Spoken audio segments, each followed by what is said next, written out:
Don't I know you, sir? Don't believe so. I haven't been here in many years. Name's Silas Greaves. Silas Greaves? The bounty hunter? Used to be. Well, what are you doing here in Abilene? Just passing through. Got a little business to take care of. Well, sir, it would be an honor if you would allow me to buy you a beer. Hell, son, it would be my honor to drink it. I'm Molly. Howdy. I'm Dwight. That's Jack and Steve. Ben's behind the bar. Oh, I bet you got some great stories. A couple. Any of them true? Jack, be nice. A few. What about your shootout with Henry Plummer's gang in Bannock, Montana? Is that where you started as a bounty hunter? That's what it says in this here dime novel. Don't believe everything you read in them dime novels, boy. First man I hunted was back when I was riding with Billy the Kid. You knew Billy the Kid? Damn right. That scrawny son of a bitch had no fear. Wouldn't back down for nobody. I heard he collected the 10 stars off any crooked lawmen who crossed him. It was a war, boy. The Lincoln County War.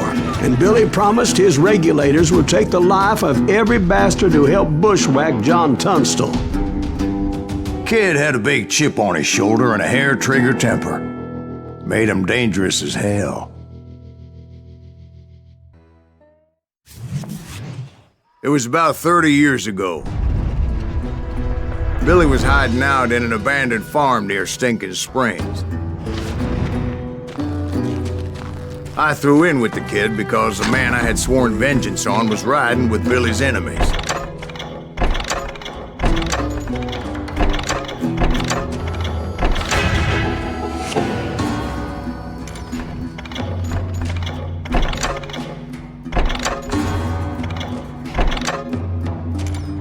But before I tell you why I want that sumbitch dead, let me tell you what happened that day. I was heading back to the hideout when suddenly I had this funny feeling. Funny, ha-ha? No, Steve. The other kind of funny.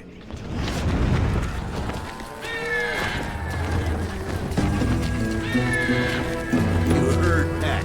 You need to stay here and keep an eye on the road. That's not fair. We're missing all the fun. I knew those two morons would never let me through. I had no choice. See with us. Was it Pat Garrett's posse? Oh, yeah. I heard the shots and I knew I had to move fast. They're coming from the Garrett rear. and his army of deputies had surrounded the entire homestead. I decided to help Billy and the boys out of it. Stay on it! So that's just what I did. As the governor of New Mexico was paying for the kid's apprehension, Garrett was able to hire every gun hand in Lincoln County.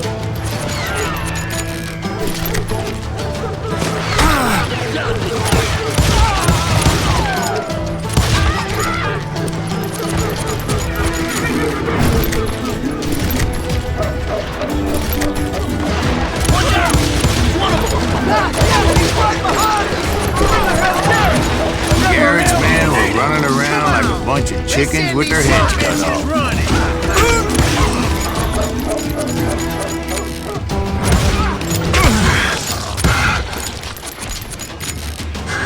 Still, one of them reached the water tower.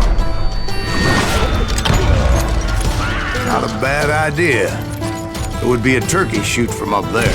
Luckily, these shooters Garrett hired weren't the sharpest tools in his shed. A lot of them were saddle tramps or sod busters or drunken drifters looking to make a few bucks. You'll die for this! You hear me?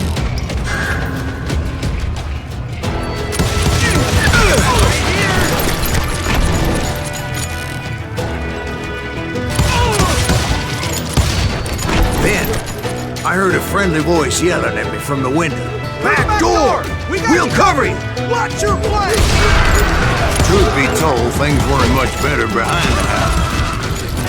I cut their numbers in half, but that just made the ones that were left twice as mad. It was a bit of a slog, but I finally fought my way around the back of the house. And like that, You'll I all was be dead, inside, you bastards! none the worse for wear. I passed Dirty Dave, and upstairs I found Billy and Charlie Bolger. Track!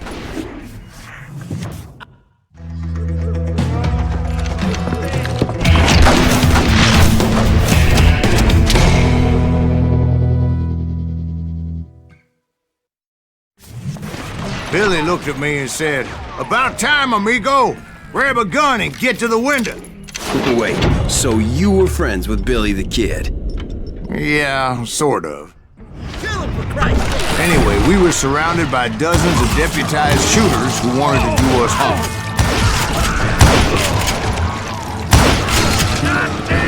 Worth $500. Dead or alive. I'm telling you, Garrett's men were dropping like flies, but they just kept on coming.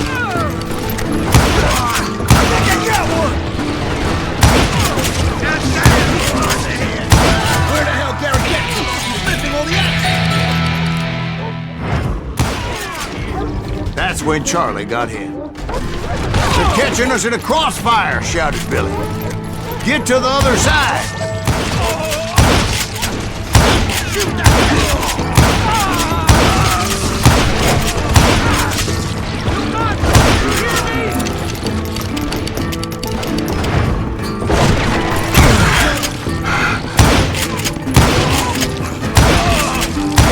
I don't know how many of those cocksuckers I personally put down, but it was pretty clear, even to Billy, that maybe discretion was the better part of valor. What's that mean? It means that it was time to cut and run. "They got a Gatling," Billy shouted. "Get the horses and bring them round back. I'll draw their attention." He directed that order at me, and I thought, why the hell do I have to do it?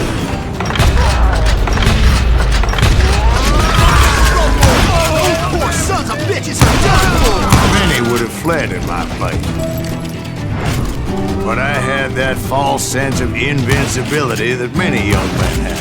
Like Jack here. What are you saying, old man? Jack, he's just joshing with you now. Yeah, he better be. Mr. Greaves, please continue. Please, call me Silas now. Where was I? You were heading for the barn. Right.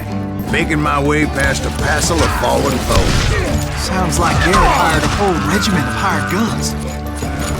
Yeah, and just when I thought I was done with them, more of these hapless bastards would pop up. Finally, I had the stables within my reach.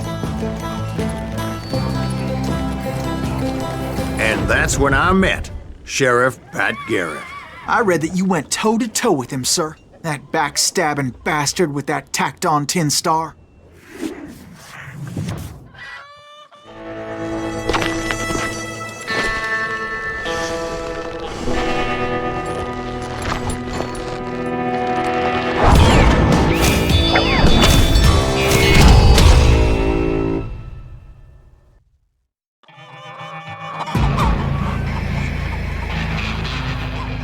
You challenged him to a showdown. You read that in a dime novel? It said he showed no fear as he took your measure with eyes like a rattlesnake.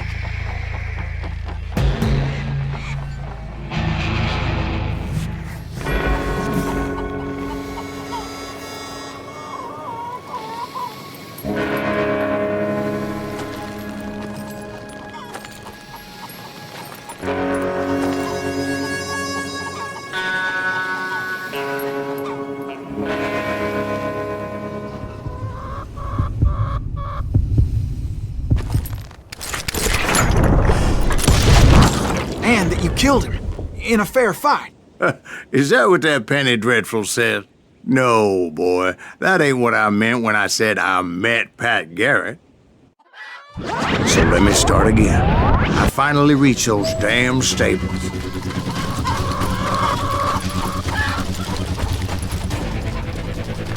I stepped inside, and last thing I heard was Garrett's voice.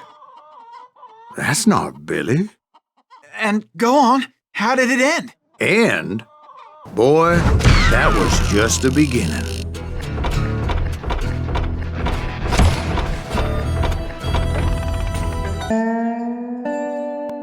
So what happened? Did Garrett arrest you? Yeah, after I came to, bastard had clocked me with his Colt.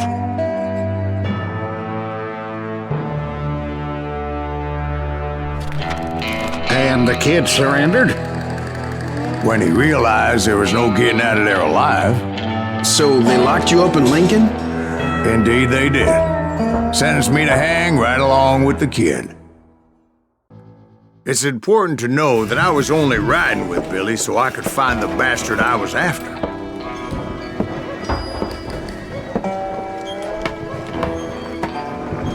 He was with John Kinney's gang, and they were sworn enemies of Billy's regulators.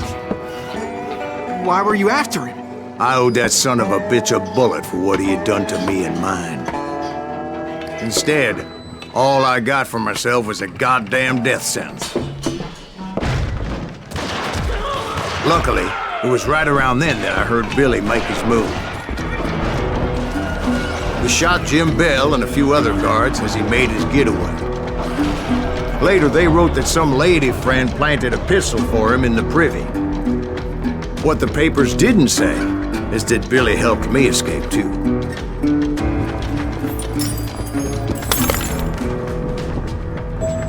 My first order of business was finding a firearm. Luckily, I located Deputy Bob Ollinger's mean-ass shotgun.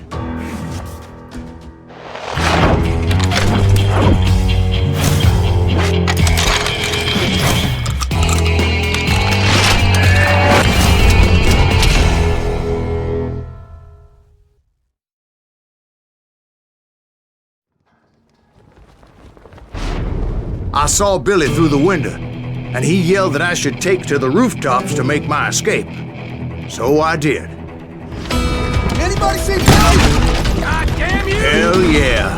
That scatter gun was like a double-barreled howitzer. It could blow a man clear off his feet. You hardly had to aim the damn thing. The kid's escape raised a huge ruckus. Guards were everywhere looking for him. Can't let the kid get away! I had to jump from roof to roof like a damn alley cat. I followed the planks where I could, but some of that wood was slippery as hell. The whole town was up in arms. And suddenly, I was a fugitive. So that bastard you were after, what did he do? He did me and my family a grievous harm. But I knew if I was ever going to find him, I would need to get my ever-loving ass out of there. I tried to be stealthy and sneak my way past. This town doesn't have a moment's faith. But hell, if they weren't all waiting for me. Apparently, some of them thought I was Billy. You hooligans can go to hell.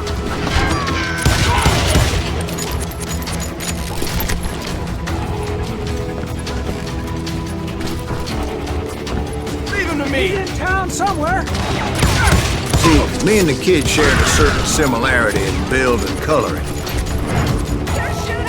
I was just glad I had Deputy Bob's mean-ass shotgun. I'll flash your headstone! You hear me? So much lead was whizzing by my head, it was like everyone in Lincoln wanted to put me in the ground. I knew I needed to find a horse. Though I never did have a great fondness for those four-legged grass eaters. Smelly, sweaty, ungrateful beasts. We prize them too high, if you ask me. You're threatening the lives of innocent people.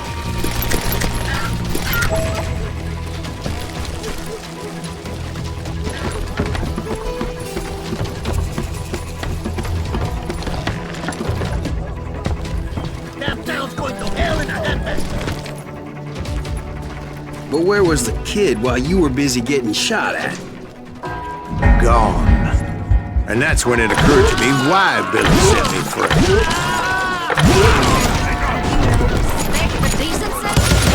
So I could be a hapless decoy and draw attention while he snuck out of town. Don't let that asshole get away with this!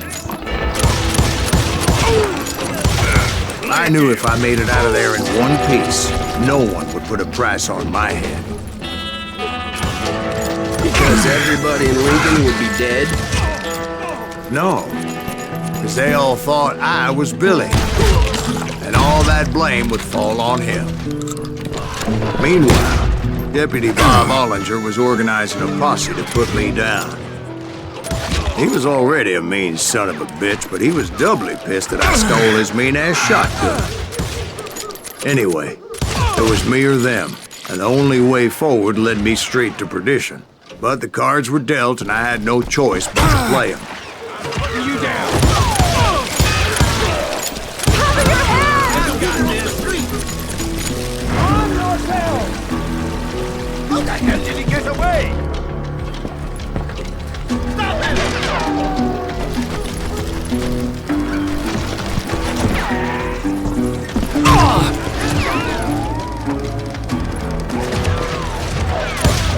We're gonna deep shit when Jack gets back.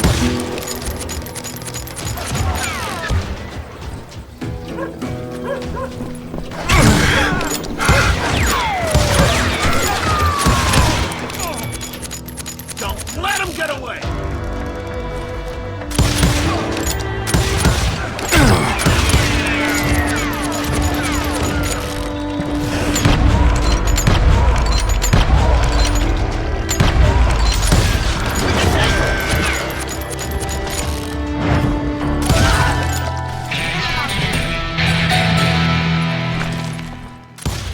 I'm here!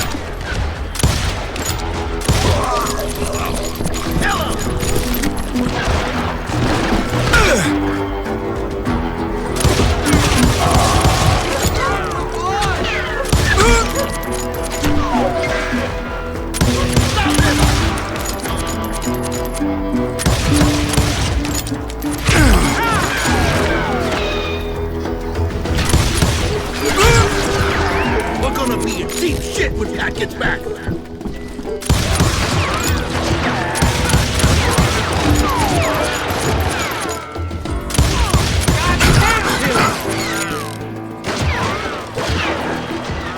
Put down your weapon!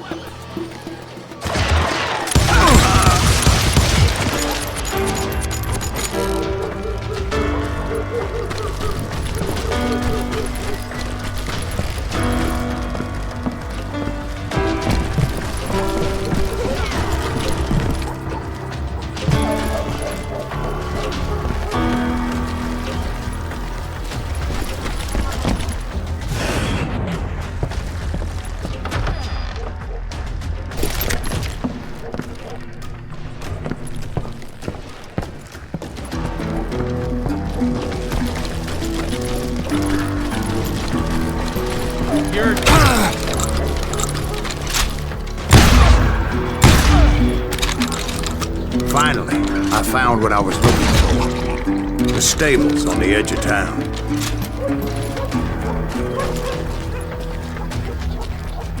I guess Billy saved your ass, taking out Bob Ollinger the way he did. Billy didn't kill Bob. Sure he did. He dispatched him right after he shot Deputy Bell. No, sir. Because Bob came right up behind me, angry as hell that Billy had lit out. "Hello, Bob," I said. "I think you better let me go." And he says, "I don't think so, boy. Not with my shotgun." So we stood there in the middle of the street, eyeball to eyeball. He intended to kill me, and I knew I had no choice but to defend myself.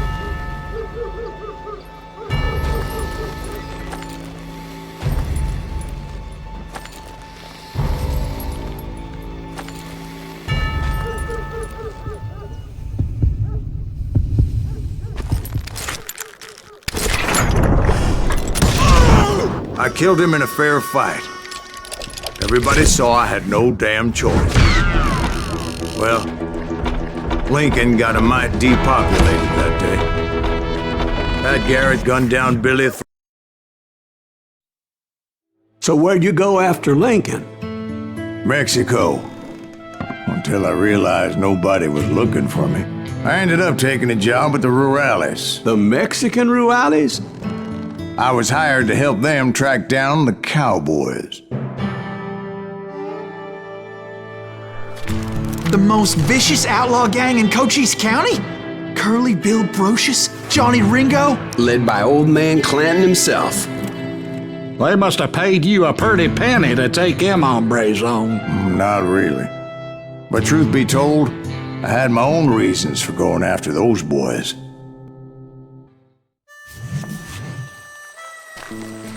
So was the bastard you were after now riding with the cowboys? Roscoe Bob Bryant was his name. Oh. But no, this time it was a different bastard I was after. The aforementioned Mr. Ringo. And yes, he was working for old man Clanton. I came upon them robbing a stagecoach, which wasn't surprising, being they were such murderous thieves and bastards. The bandits wore red scarves, so I knew they worked for the old man. Over there! I did my best to help those poor passengers.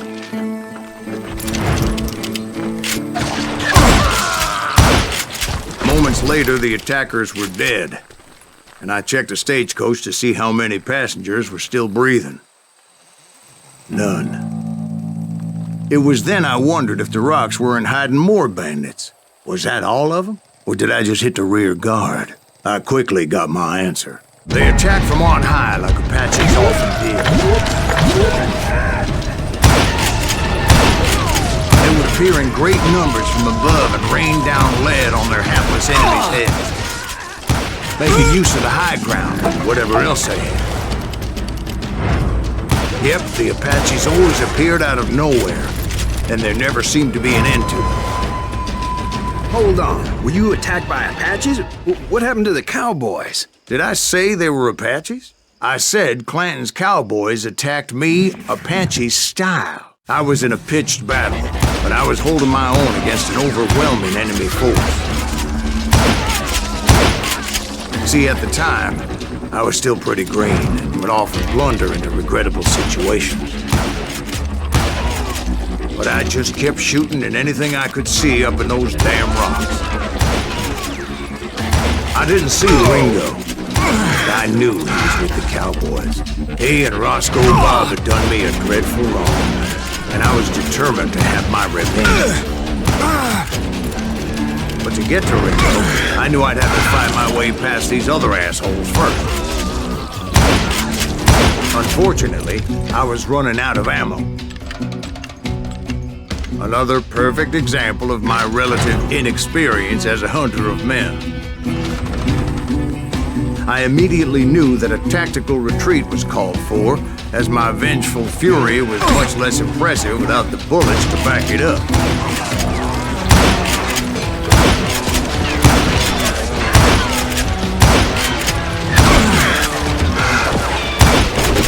Finally, they managed to corner me. Trapped as I was, the odds of my survival seemed pretty slim.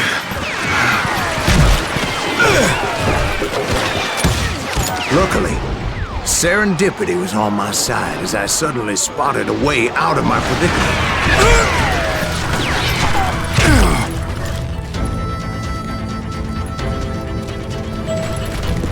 He's getting away! I ran ahead as if the devil himself was after me. Bullets were whizzing by my ears, but I wasn't about to roll over and die. I just kept running like there was no tomorrow. Because there wouldn't be if Clanton and his men caught up with me. As I was scurrying around those caves, I thought, what was I thinking? Going up against a gang like this?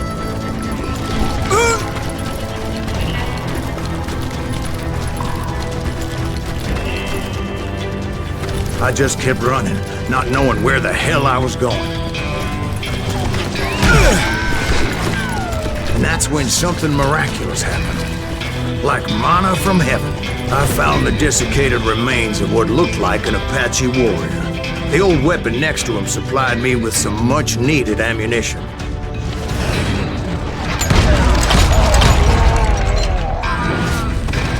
Bat Masterson once told me it was more important to be lucky than good, and he would know.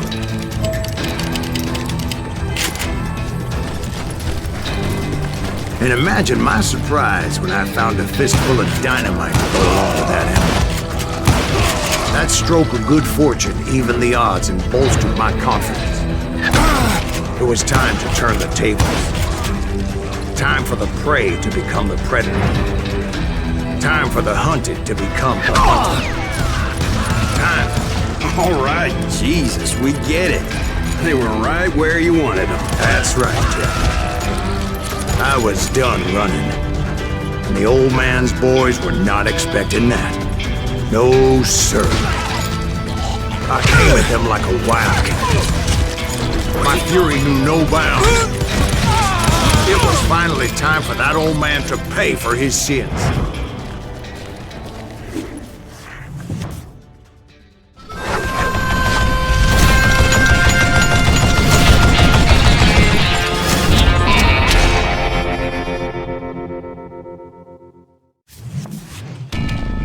I yelled out at the top of my lungs, "Clanton, I'm coming for you!"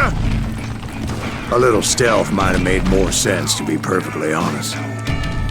Because that old fool had a Gatling gun and enough bullets to last him till kingdom come. But I knew I could not let that deter me. Not if I was to find and kill Ringo. I needed to get that old man off that cliff.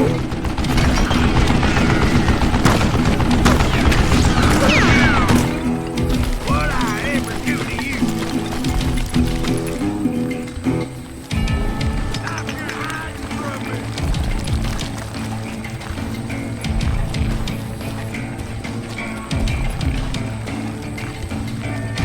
Let's see if that chicken can fly.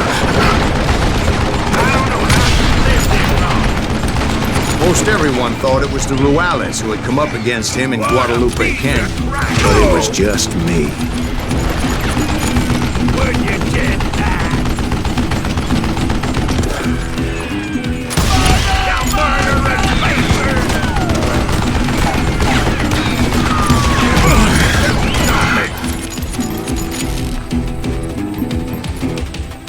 Look at you, you sapsucker! Wait, goddamn bullshit! Don't let that some bitch get away with you! What I ever do to you?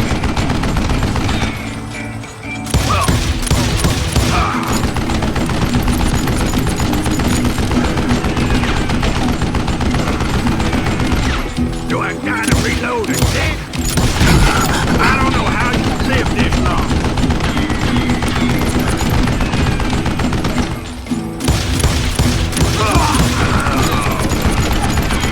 Would you just die?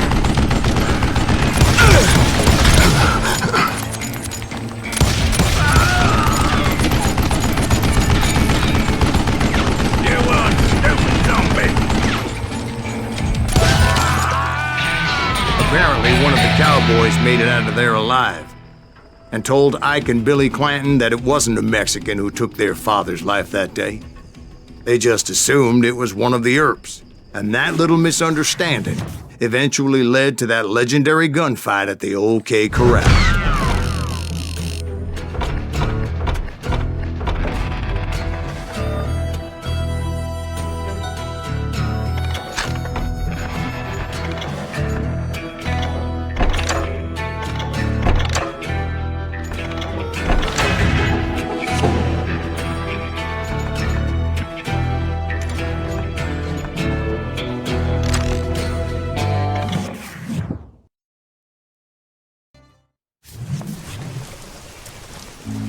A few weeks after that dust-up at the OK Corral, I was still after Johnny Ringo. I had tracked him and the cowboys to their hideout at a sawmill, and they were loaded for bear.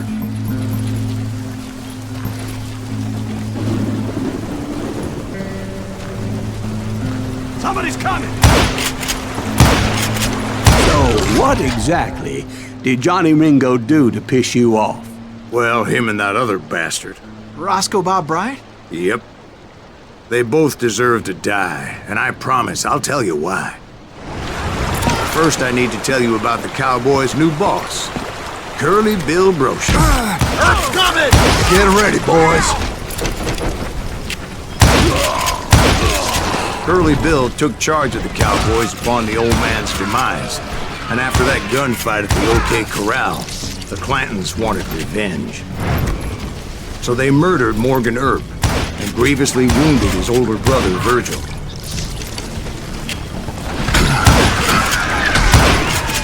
Wyatt and Doc went on what became known as the Vendetta Ride, hunting those outlaws down. So when I showed up, that's who they thought I was. I'm ending you!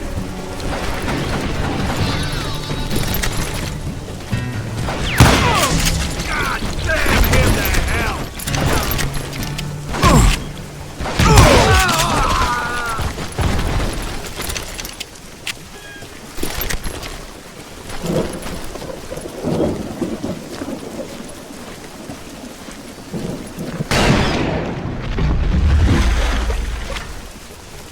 There were killers around every corner, all wearing red bandanas. That's how the Cowboys identified each other, and I was beginning to wish I had one myself. But I wasn't about to let Ringo walk away unscathed, and that's what drove me forward. They say that Ringo was infernally fast. I hardly saw anyone faster, boy. Certainly not Wyatt Earp. That man was all hat and no cap. Earp wasn't much of a match for him, but Doc Holliday might have taken him. That Lunger should have kept his nose out of it. They never charged anyone for the murder of Morgan Earp. But everybody knew that Curly shot him in the back. That was common knowledge. Yeah, maybe so. But Ringo had nothing to do with it. He was just being loyal to a friend. Is that what you call it? Being loyal. Excuse me, sir. I have a question. What's that, Dwight? After old man Clanton died, why didn't his son take over the Cowboys? Because Ike Clanton was dumber than a box of rocks and a yellow belly to boot.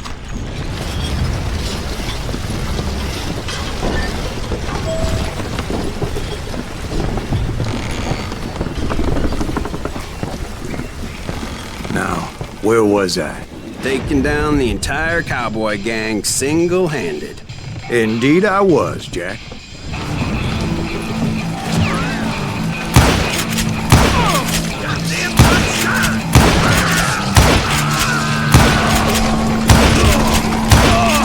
Though it wasn't easy, as those boys had good cover.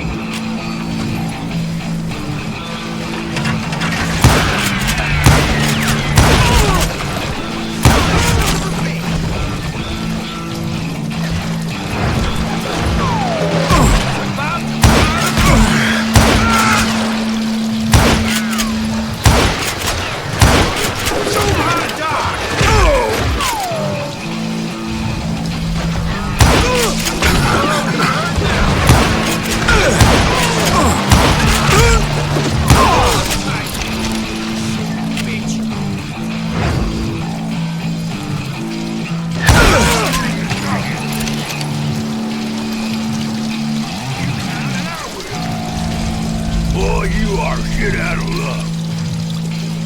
Oh, now what?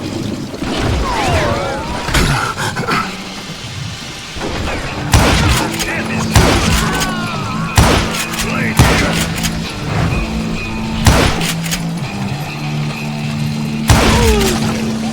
You ain't bothering me none.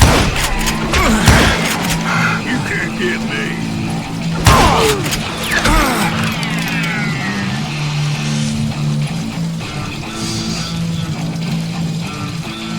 What are you gonna do?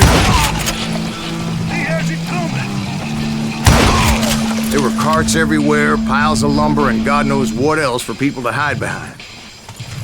That really was one hell of a sawmill. Quite an impressive operation.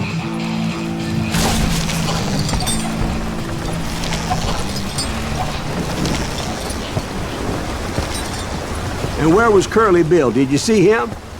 I'm about to get to that, Ben. Patience.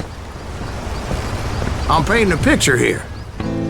There There was this beautiful waterfall and a crystal clear stream that led to a verdant valley that was truly... Consider your picture painted. What happened next? Well, finally the bastards that were still alive made a last stand.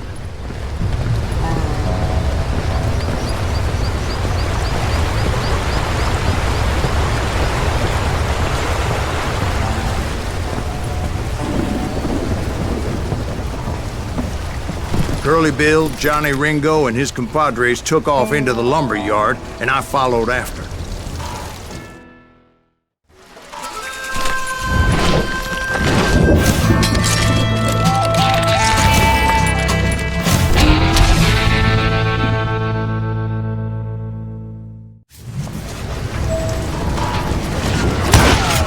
Are you saying they ran? Cowardice was not in Ringo nor Curly Bill's nature. No, sir. I never said they were running scared. They just wanted me out in the open. Time to dance to the galley! Like your pipe for getting quieter. Did that sumbitch Earth send you to kill me?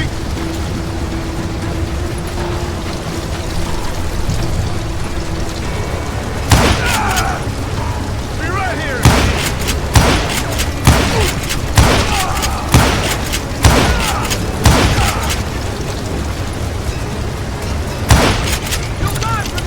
Brocious gave me no choice but to take his life. But Ringo was nowhere to be found. I knew you didn't kill Ringo, because he was found dead in a different location altogether. To this day, his killer is still unknown. Indeed. It took me a few months before I finally tracked his ass to West Turkey Creek Canyon.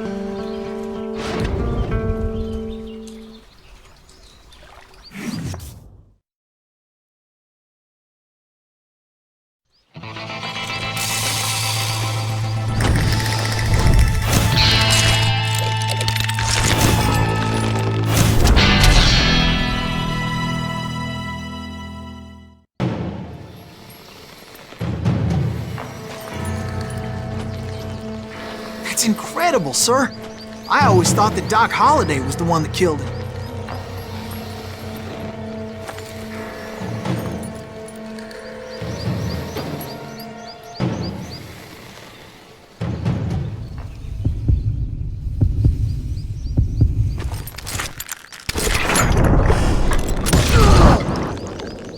Sorry I had to ruin the legend for you, boy. But the legend ain't always true. Doc Holliday had nothing to do with the death of Johnny Ringo.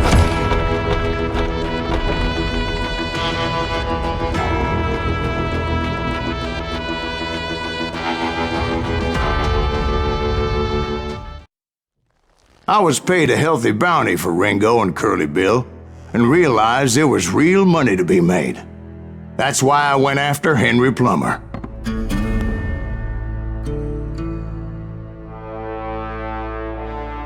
Now, wasn't he the sheriff who augmented his income by shaking down miners and robbing gold shipments? That's the one. Oh, yeah, I remember him. He ran that gang of thieving outlaws called the Innocents. So it's true that you went toe-to-toe with him? Indeed I did, son. Indeed I did.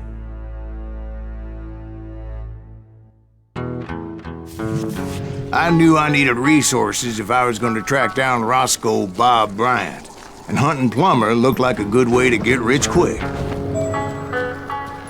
As the local vigilantes exposed him as the leader of the bandits, and put a generous price on his head. Plummer rallied his gang to plunder one last gold mine before making their escape, and that's where I thought I'd find him.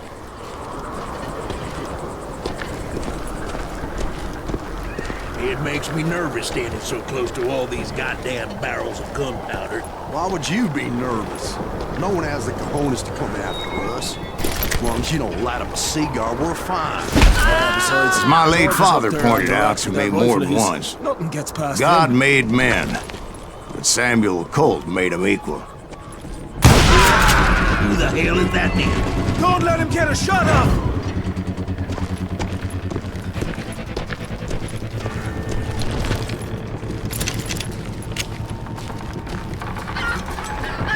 I knew that dynamite wasn't mine, so I decided the polite thing would be to return it. It was the biggest gold rush since Sutter's Mill in '48. Unfortunately, prospectors weren't the only ones drawn to those riches. There were thieves and killers, robbing travelers and hijacking gold shipments. Like those that ran with Plummer. Some were just regular folks I knew from town, drawn by greed and easy pickings. Charlie Crow, the blacksmith. Plummer had a lot of men on his payroll. A hell of a lot. That son of a bitch pretended to protect the public with one hand while stealing them blind with the other. Of course, the rest were veterans of the Civil War. Stone-cold killers trained on the bloody fields of Shiloh and Antietam. He set up a defensive perimeter which I had no idea how to breach. I thought I was some kind of hero. I finally made it past and headed on to meet my destiny. But first, I had something I needed to figure out. I had a few ideas on how to get into that mine, but once I made my decision, I knew there was no turning back. So my first thought was to enter the nearest mine portal. I saw an entrance. Made sense. It was the quickest way in, but that also made it more dangerous, as there would undoubtedly be enemy pickets posted along the way.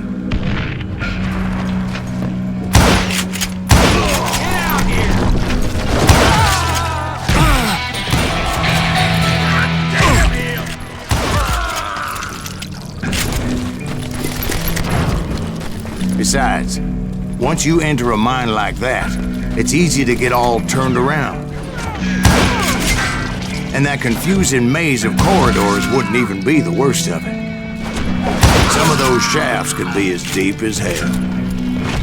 A single stumble or misstep can easily end in a deadly plunge to oblivion.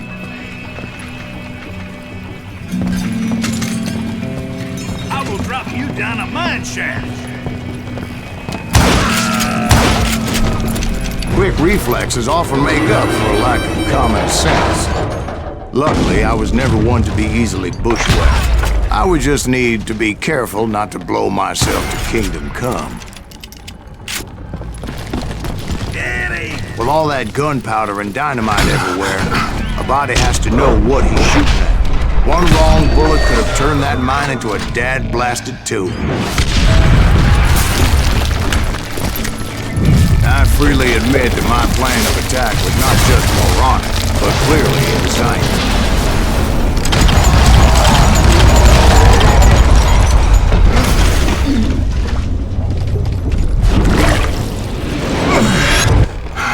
It's a good thing that I abandoned that ridiculous plan before I even tried it. Instead, I spotted a ladder, a way into the mine from the opposite side.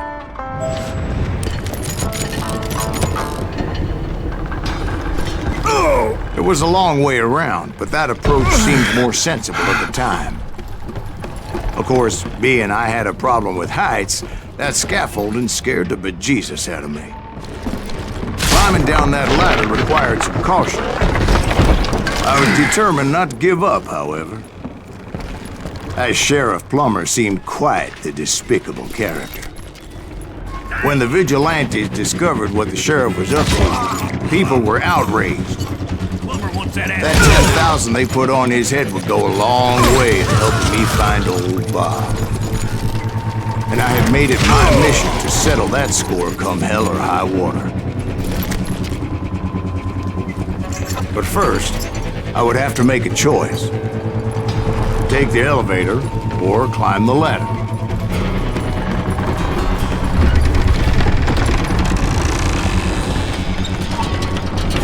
I wanted to use the element of surprise. Plus, I figured I could use the exercise. I was warmed up already, so what the hell?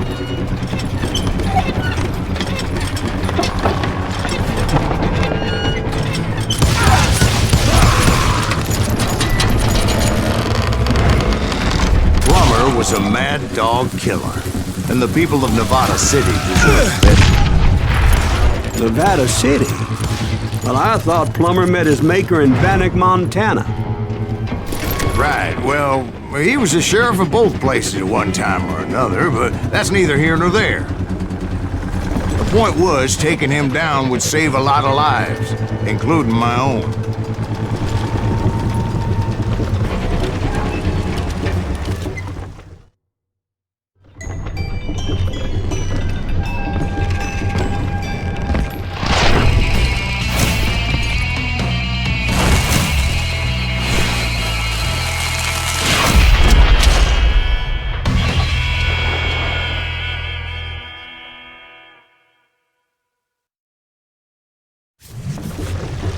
This is gonna hurt. Well, this day is getting worse and worse for you, ain't it? Henry Plummer was clearly unhinged, and I could see right away that this was gonna take some doing. I need some help here! Come on, boys! Take this cocksucker out! He's a lot of good men.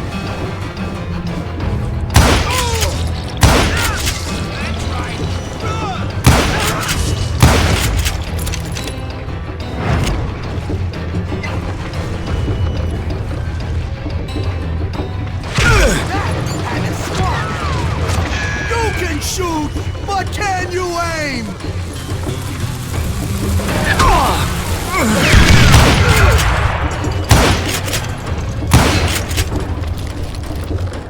No blood money for you today.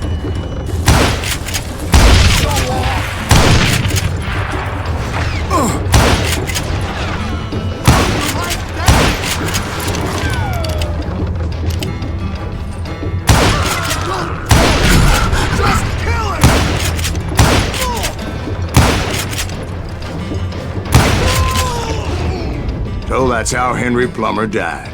Him and his crew were worth their weight in gold. And now, I was officially a bounty hunter.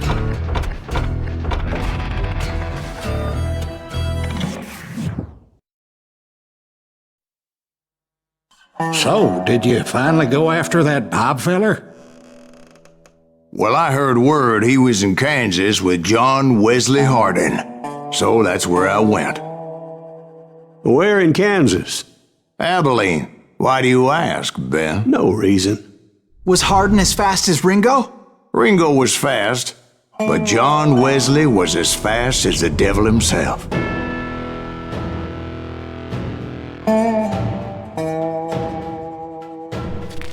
Hell, he killed his first man at 15. From that day forward, he had a price on his head and wouldn't back down for nobody, not even Wild Bill Hickok himself. I dodged death many a time, and that night in Abilene was no different.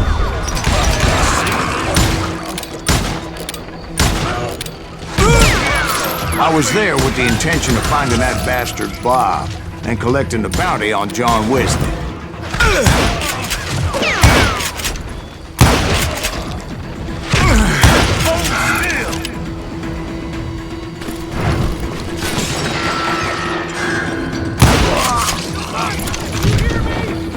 I thought the Texas Rangers got Hardin. Yeah, that's what they want you to believe. It was coldin' a witch's tit and a brass bra that night as I fought my way past his loyal compadres.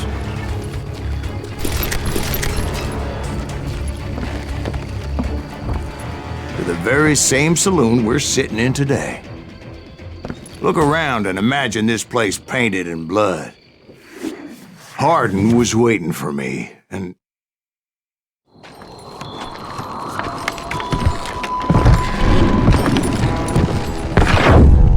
Wait, I'm jumping the gun here.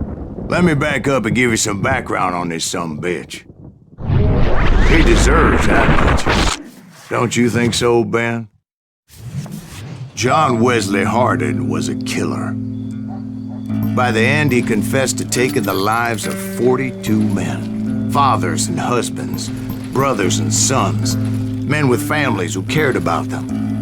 He was a bona fide folk hero by then, and had amassed a gang of armed miscreants and other assorted thugs. He and his men set up camp outside of town, and I was hoping Bob was among them. Shit, it's cold out here. Freezing my giblets off. Ain't right we gotta stay out here keeping watch like this. Ain't nobody stupid enough to go after Hardin anyway.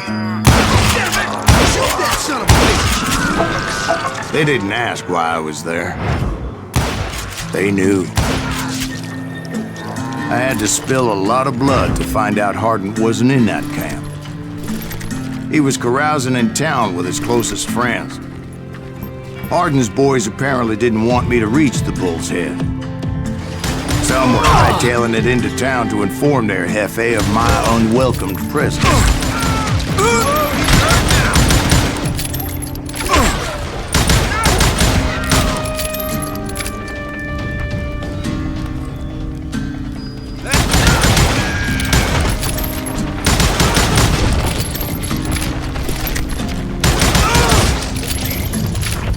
Tell Hardin someone's coming for him.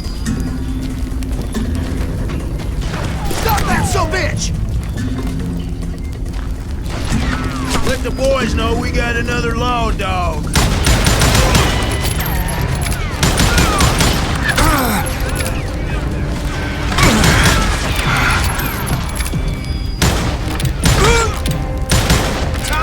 Feel you full of lead. I wondered if Bob was among them.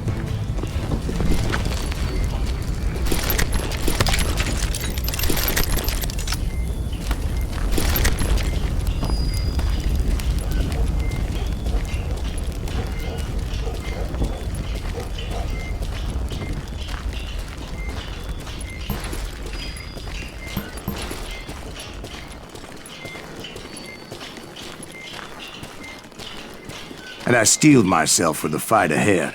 For as good as I was, deep down I wondered if John Wesley wasn't just a little bit better.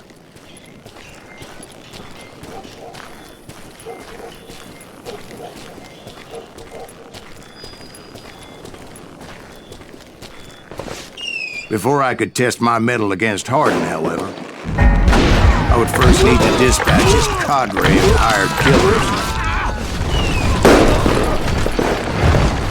Most of these degenerates were beyond redemption, but John Wesley might have been a different story. I didn't learn until later that that night was in fact his birthday celebration.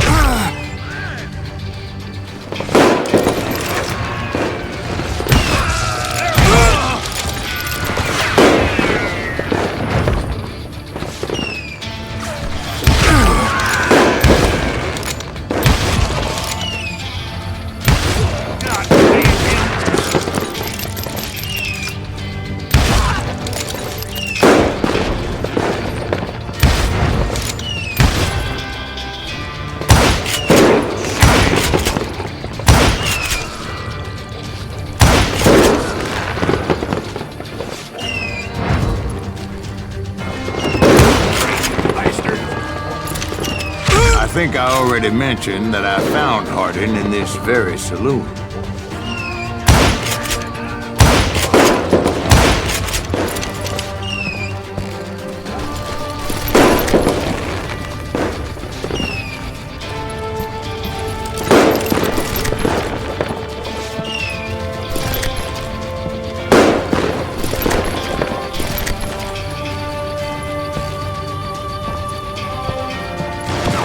Suffice it to say, nobody there was happy to see me.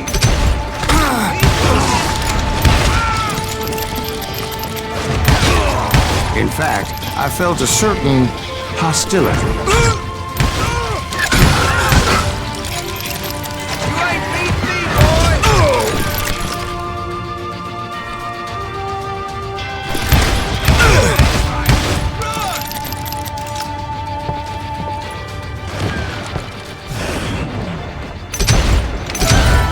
I was disappointed that neither Bob nor John Wesley were among the dead. But that was short-lived, as a moment later I was facing down the fastest gun in the West.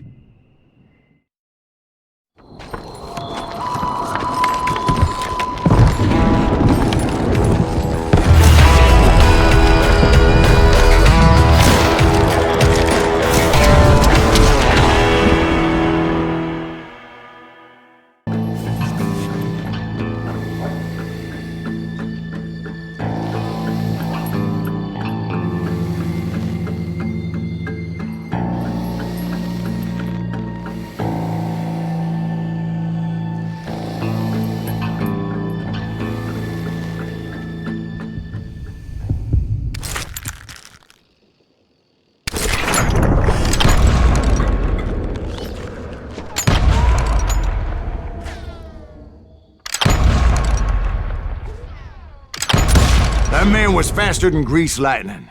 But being inebriated as he was, he didn't count his shots. And now, he was at my mercy. So he didn't die? No, I sent him to prison. Years later, after he was free, some restless avenger took his life. Shot him in the back at a saloon just like this one. Anybody up for another beer? Ben? Thank you, darling. Yeah, some say revenge is a dish best served cold. So whatever happened to that Bob guy you were after? Personally, I'd like to hear some of your other adventures. Like, I don't know, did you ever go toe-to-toe with a red man?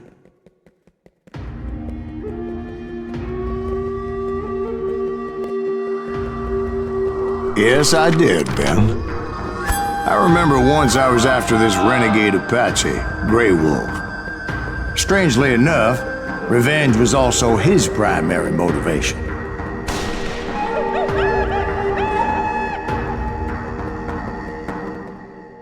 A bounty was put on Grey Wolf's head, and that's how I came to hunt him in the mountains. Mountains so high they tickled the nether regions of heaven.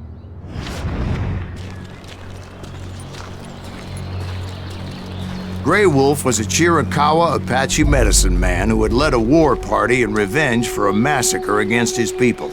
The U.S. Army had attacked his tribe during his daughter's sacred sunrise ceremony, and the slaughter was unspeakable. I understood his anger, as there's nothing more traumatic than seeing those you love die in a cruel and painful death. Right from the beginning, I couldn't shake the feeling that Grey Wolf was watching my every move. He led a band of young Apache warriors who wanted retribution and were more than willing to die for him.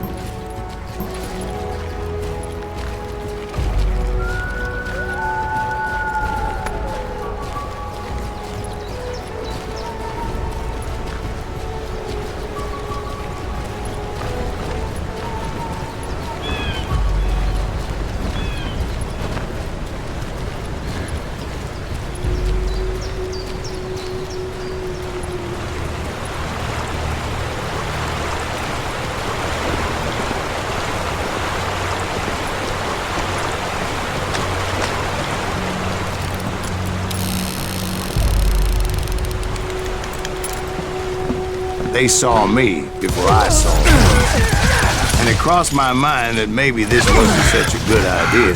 But now that the shooting had started, there was no backing down.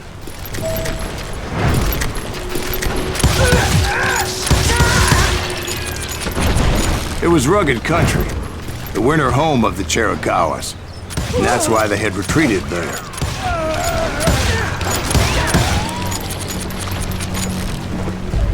I admit to having some regrets about going after them the way I did. But then again, I got a lot of those.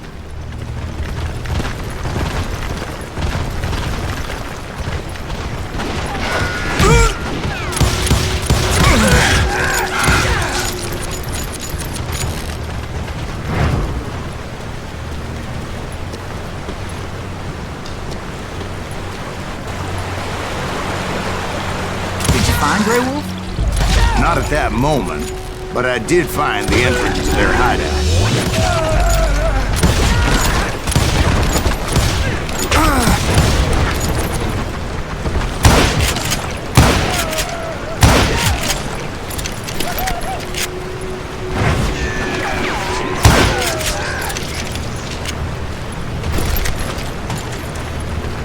A deep crevice that led to a deeper cave. Don't tell me you went in there. Yeah, but it's not out of bravery so much as pure, angry cussedness.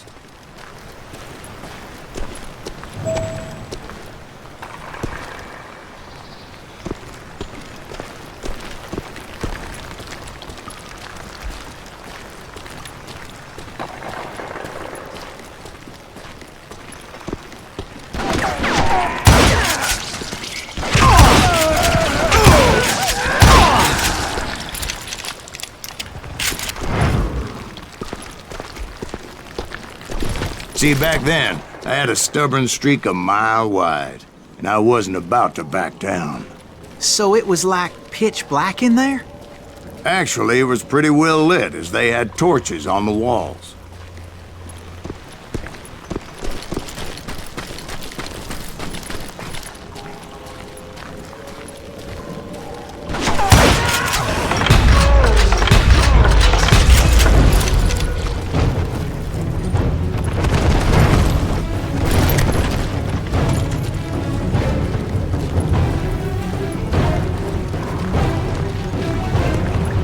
How big was his cave? Big as hell, Ben. Chiricahua had hid out there during the Indian Wars.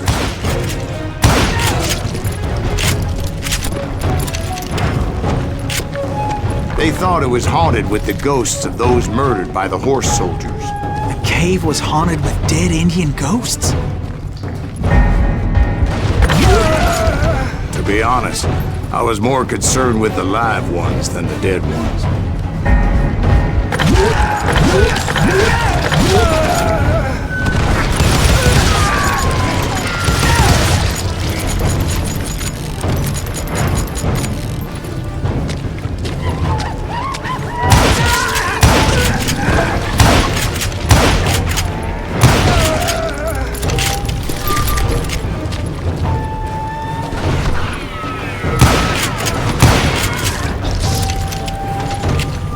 How come you know so much about engines? A few years back, I was married to 2 Mescalero women. At the same time? Yeah, they were sisters. Polygyny is traditional among the Mescalero.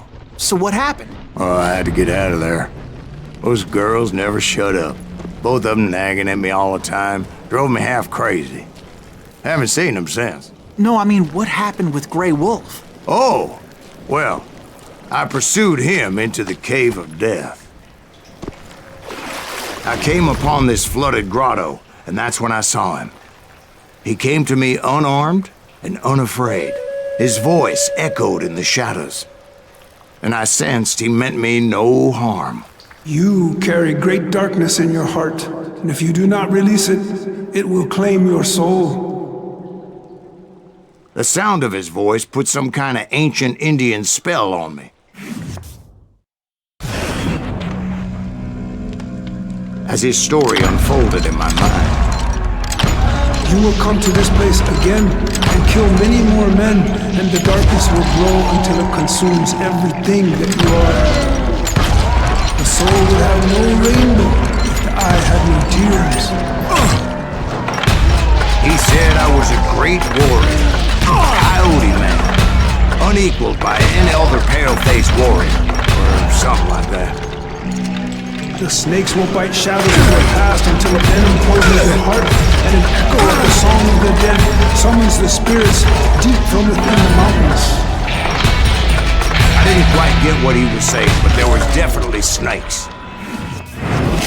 And indeed, his warriors surrounded me and attacked me like hungry wolverines. They couldn't stop me, though, and Grey Wolf wasn't in the mood for idle talk.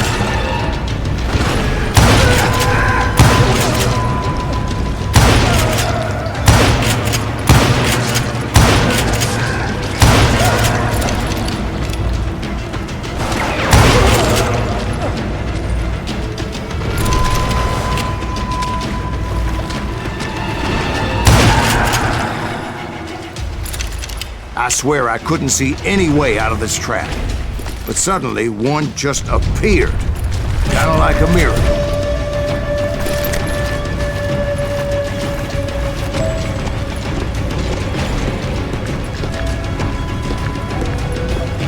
I felt like I would be lost in that damn cave forever.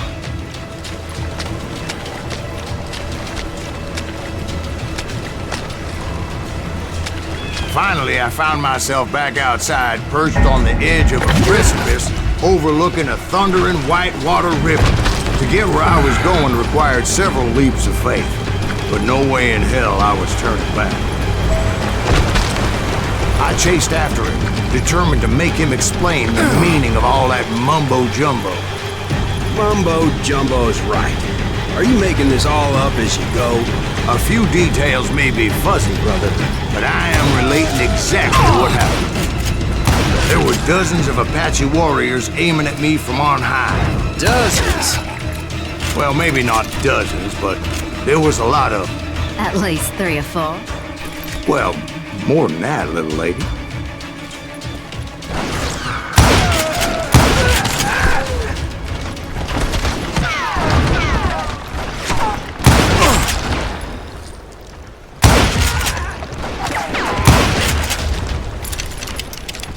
I had a steep climb up creek ahead of me and scrambled up those rocks like a mountain goat. I was determined to locate Grey Wolf and find out exactly what the hell he was trying to tell me. And wouldn't you know it, that crafty son of a bitch led me right into a trap. What kind of trap? Well, son, there had to be at least 100 Apaches surrounding me. 100? God be my witness. Oh, come on. Who are you kidding? Hey, I believe you. Come on, tell us how it ended. All right, but I'm not gonna drag this out. Where were we? You were surrounded by 100 Apache warriors. Well, I didn't take the time to count them exactly, but there were a lot of them.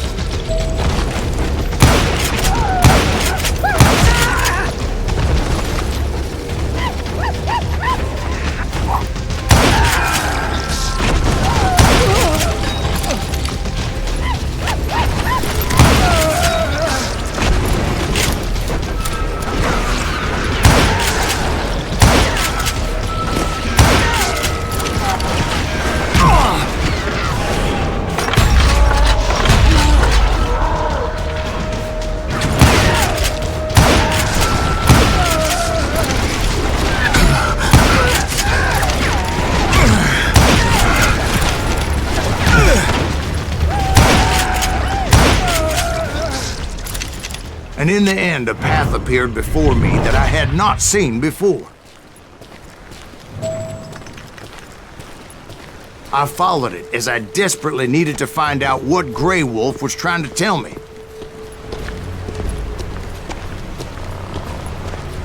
But it was like that son of a bitch disappeared into thin air.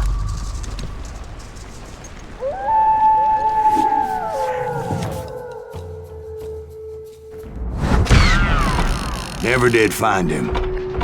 And never did collect my goddamn bounty.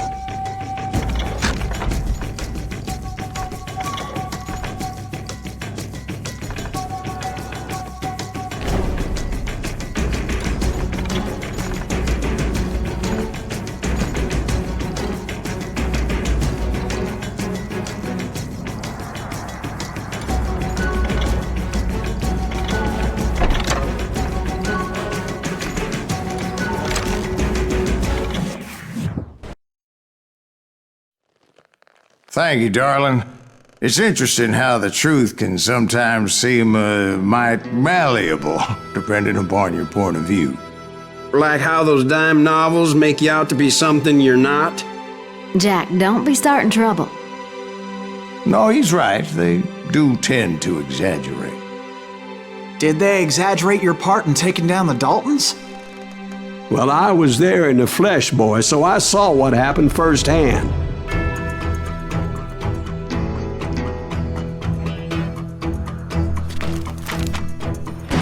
Those Daltons were lawmen once, before they all went bad, robbing banks and trains clear across the territory. Until Coffeeville, of course. I was one of the citizens who took up arms that day. Fighting on the side of right? I did my best, sir. We all did. It was early morning.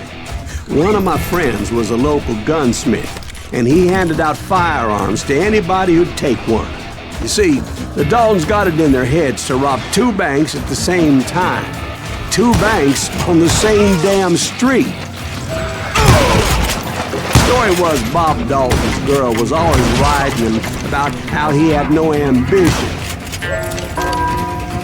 Well, the locals recognized the Daltons right off.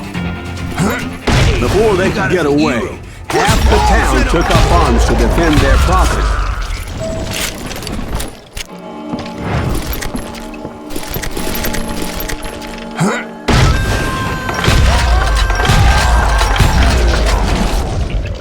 The brothers paid dearly for their stupidity, but everybody knows they had it coming. There's more to it than that. I read all about that day, so I know for a fact that it went down very differently. First of all, it was high noon. A posse of U.S. deputy marshals were on the rooftop across the street. Get ready, boys. They're gonna make a move. The lawmen had been tracking the Daltons for months, and now they finally had them dead to rights. Among them was a bounty hunter feared by many a lawbreaker. The marshals tried to get the Daltons to surrender. They'll give up eventually. We just gotta whip the son of a bitches out. This bounty hunter knew that the brothers were far too proud to ever lay down their guns.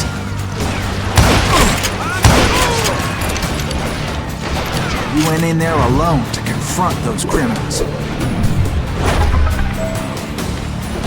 One of the marshals shouted, "Where are you going? Are you crazy?" Hey, where do you think you're going, dumbass? That rifle's mine. But he paid him no mind. He saw a way to get around to the back of the bank. Then he figured out how to hit the Daltons from a direction they weren't expecting.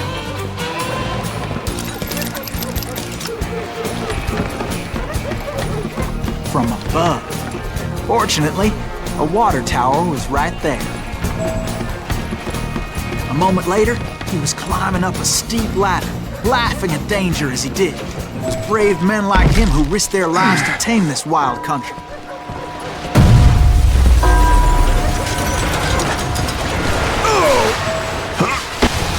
We've got company!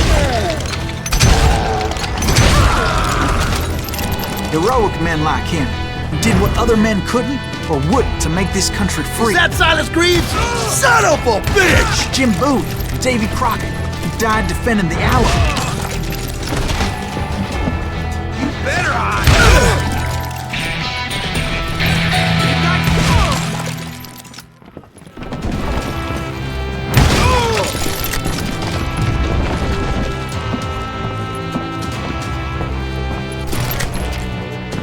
Over there!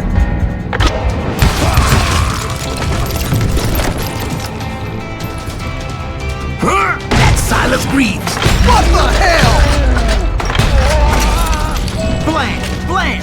He came away victorious, taking down those thieving Daltons.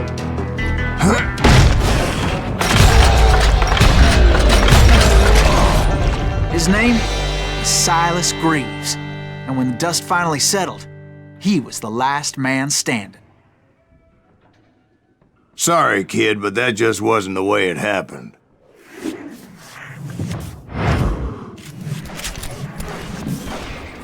It was early evening, not high noon.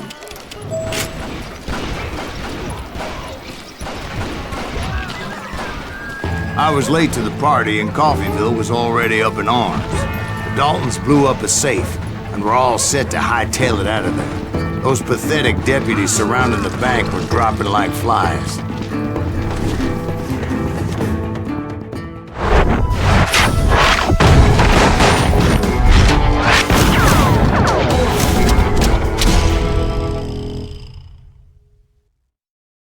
I had been tracking those jokers for months, waiting for them to do something reckless.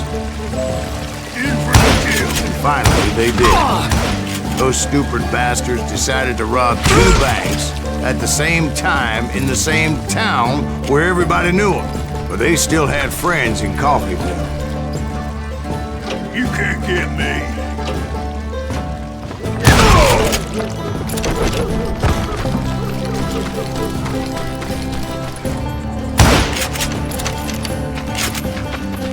Hey, you got us an evil.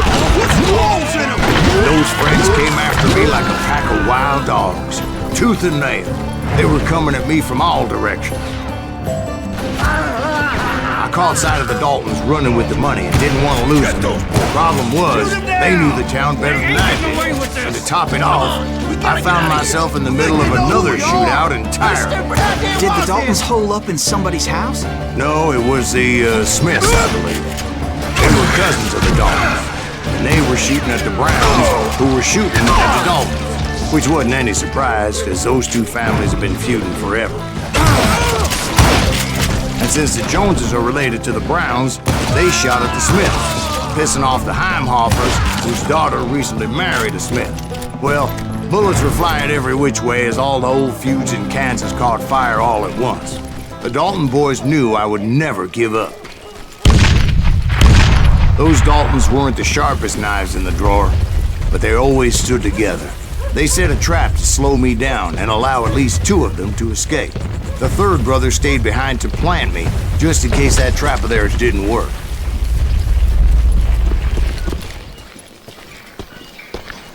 It was Emmett, the youngest, and he decided to stand his ground and face me down. I ain't afraid of you, Silas Greaves. This is where it ends for you. He was determined to protect his brothers. I understood how he felt. Taking me on all by his lonesome wasn't exactly a recipe for a long life.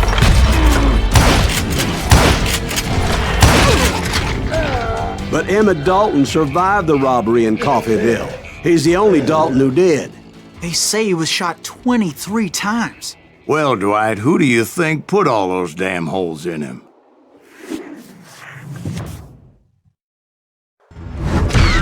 But I have to admit, that boy had grit.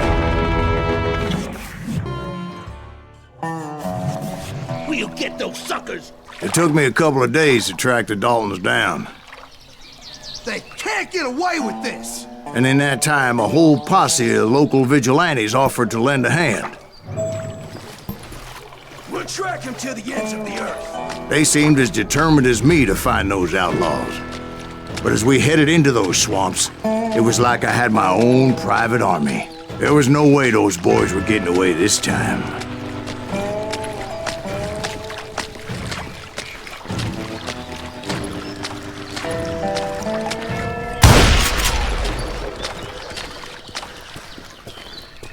It was early fall, right? Beautiful time of year. At least you had the weather on your side. Not by my recollection. It was damp and foggy as hell. It was tough to stay on a true course, so we kept an eye out for landmarks.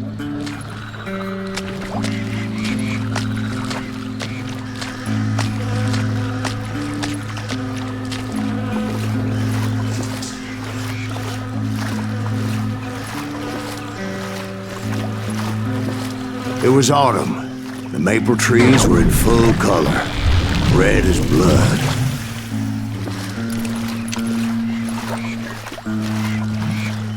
The rains that year were torrential, so the whole area was flooded. The vigilantes had spread out wide, and pretty soon I couldn't see anybody.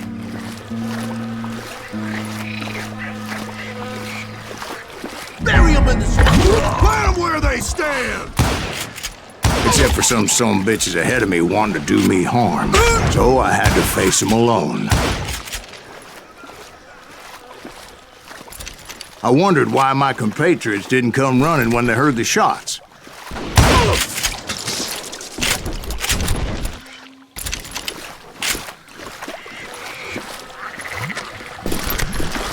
So did you find the Daltons? Not yet, but I did have the questionable pleasure of meeting a few of their friends.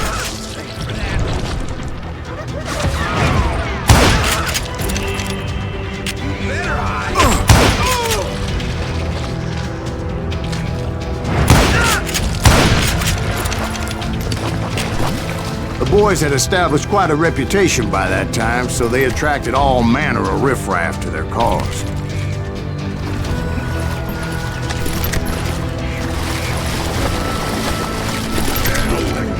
Put a bullet in him.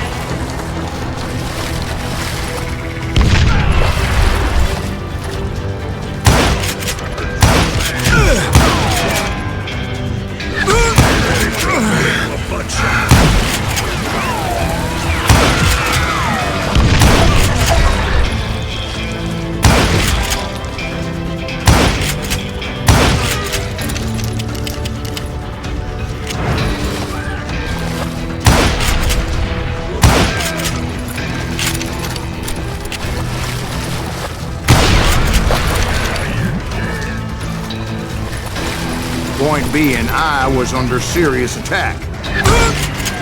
Just like this at the dog. My reinforcements was nowhere to be seen.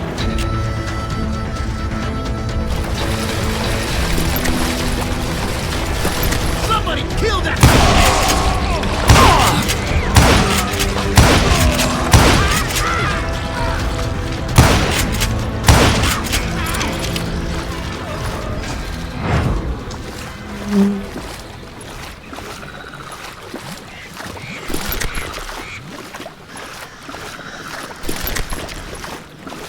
But luckily, a barn materialized as if right before my eyes. I scrambled up top to get a better view.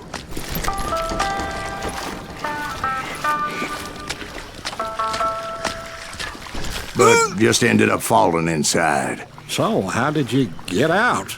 The barn doors was open. About right then, I saw some suspicious characters running for the bushes. Of course, I followed them. But that goddamn swamp was like a goddamn maze, and pretty soon I had no goddamn idea where I was. Steve? So I just started walking, and pretty soon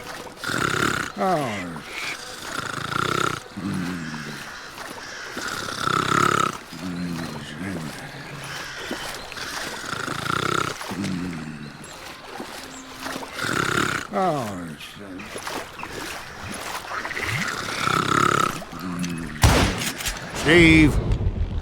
Steve? Huh? No, I'm listening. Indians surrounded me from all sides.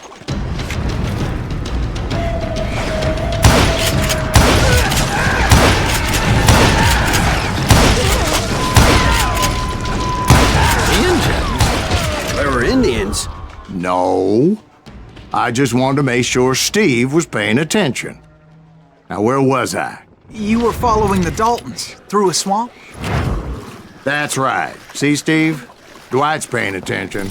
No, I'm listening. I was just resting my eyes. So, where was I? The Daltons. Right. See, there's a reason so many outlaw gangs are made up of brothers. Being a brother is a very sacred thing. It's a bond like no other.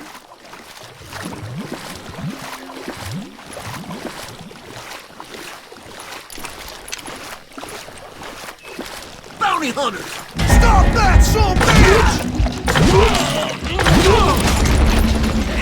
So did you ever find the damn Daltons? Not yet, but I did find a few of their cousins. You Kansans breed like rabbits. More Smiths or Heimhoffers or who knows what. But hell, what's more important than family? I bet Ben knows what I'm talking about.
shortly.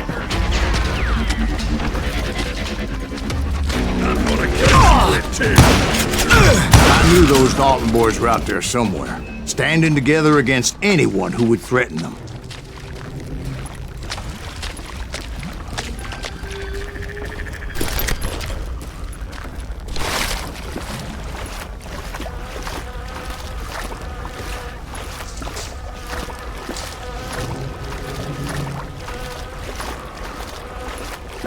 And that's when I saw it. A goddamn steamboat. A steamboat? In a swamp? Yeah, Steve, but this wasn't much more than a wreck, really. But how'd a damn steamboat end up in the swamps? Yes, it floated off during the flood of '89. Now, was it a stern-wheeler or a side-wheeler? What? Does that really make a difference, Steve? It was a steamboat with a goddamn army on board. It was then that a fusillade of bullets come raining down from on high. And those vigilantes who accompanied me weren't anywhere to be found. But among those men that were shooting at me, I thought I saw some familiar faces.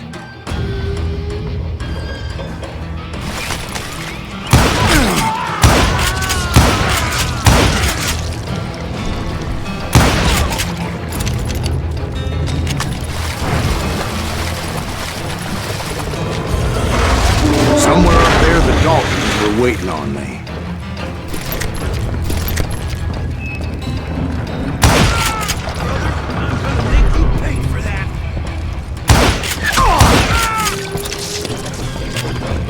Sounds like you don't give up too easy. That's the kind of man I am, Ben. I set out to do something. I do it. Surrender just ain't in my nature. Plus, I'm stubborn as hell.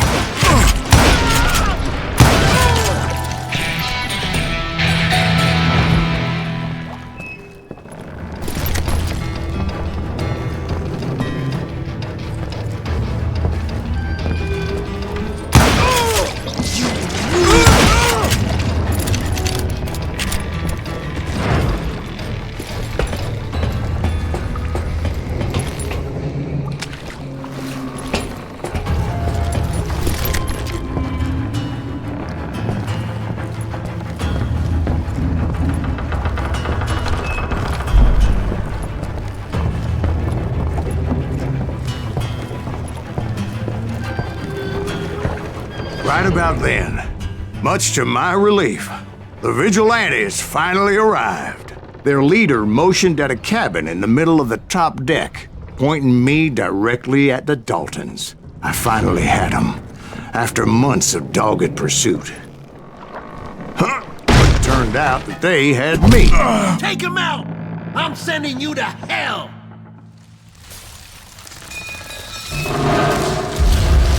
The Daltons had played me like a fiddle. Apparently, the vigilantes were on their damn payroll. They didn't just want to shoot me. They wanted to burn me alive. But finding my way out of a burning labyrinth proved to be quite a challenge. It was a riverboat, right? I mean, it's not like it was a goddamn ocean liner. Well, yeah, but I was in a fight. Did you hear about that ship that's gonna launch next year? Largest one in the world. We're talking about the Titanic. If you ask me, it's too blessed good. I don't think it'll even float. So anyway... Don't be stupid, Steve. They know what they're doing. They say that the Titanic is unsinkable. Oh, God. But getting back to that steamboat, how'd you get off it, Mr. Greaves? I took in a lot of smoke that day, so I admit my recollection might be a bit hazy. But somehow I managed to finally disembark. It was time to settle this once and for all.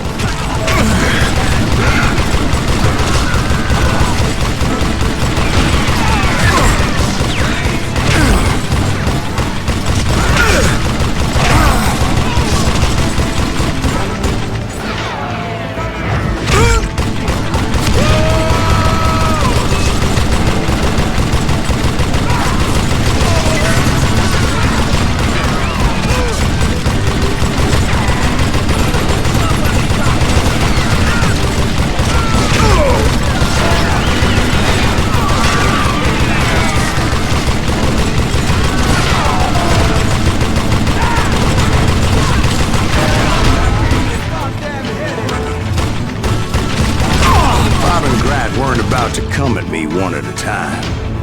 They were in this together. Two brothers side by side, determined to take me down. Confident that this time the odds were on their side.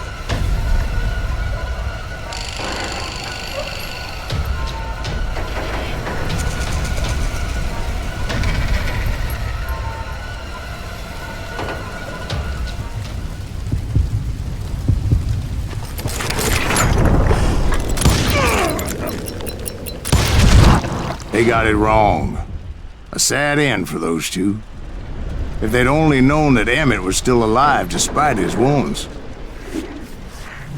Paroled 14 years later, he moved to California and sold real estate and lived off the legend of that fateful day.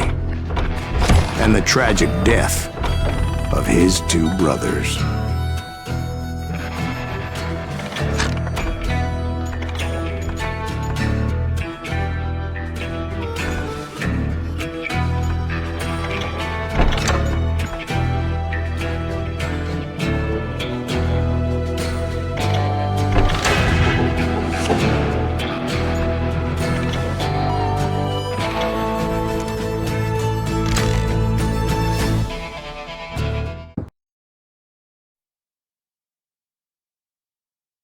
My own brothers died tragically as well, truth be told.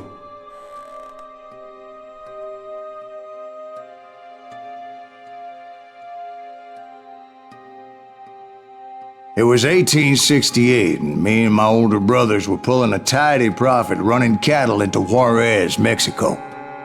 One night after my brothers retired for the evening, I found a little poker game in a cantina with a couple of cowboys. And I just couldn't lose. I even won an old Spanish coin that had to be 100 years old. Well, I was mighty pleased with myself the next morning as my brothers and I rode for Texas. But before we crossed the border, those cowboys caught up with us. It was Johnny Ringo, Roscoe Bob Bryant, and another asshole named Jim. They wanted their money back and everything else we had, including our lives, as those boys didn't want us coming for them later. Bob put that old Spanish coin in my mouth and said, "I won't have it said that I left you with nothing, boy." Well, those horses bolted, and there we hung as those bastards rode away. The branch finally snapped under the weight of the three of us, but being my older brothers were bigger and heavier, they were already dead. And right then I swore to myself that I would avenge them. Ringo you know about. But Bob eluded me, until I heard he was riding with the Wild Bunch.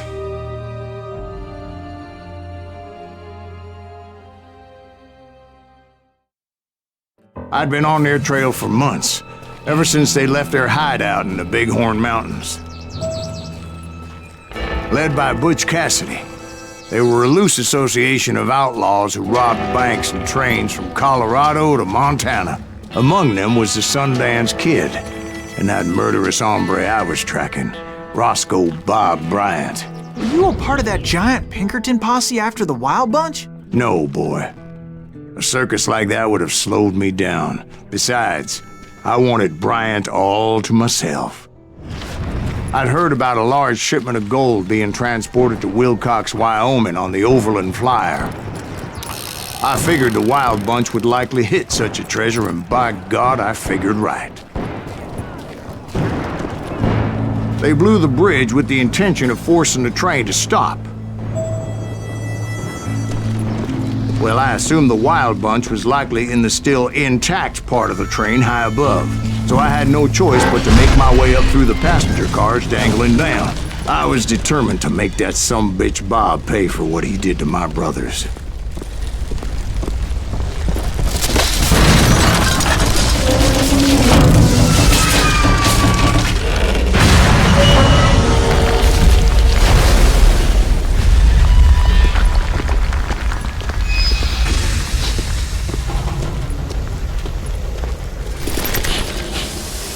I found the device they used to blow the tracks, so I knew I was headed in the right direction. My My ears are still ringing from blowing up that ridge. What'd you say? I can't hear a goddamn thing. Well, I made my way off unscathed and came upon a few members of the gang and had no choice but to dispatch them. From there, I had to negotiate an even more precarious route. But first, I would need to get my ass out of there.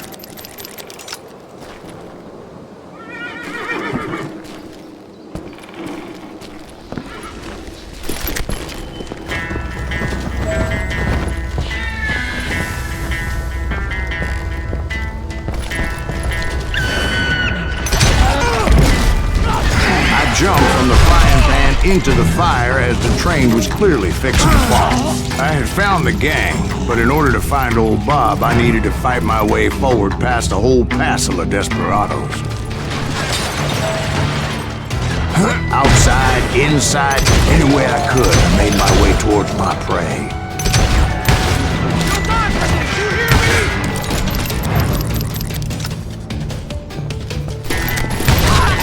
Well, what about the passengers? It was mostly a freight train, as I recall. There were no passengers aboard that day.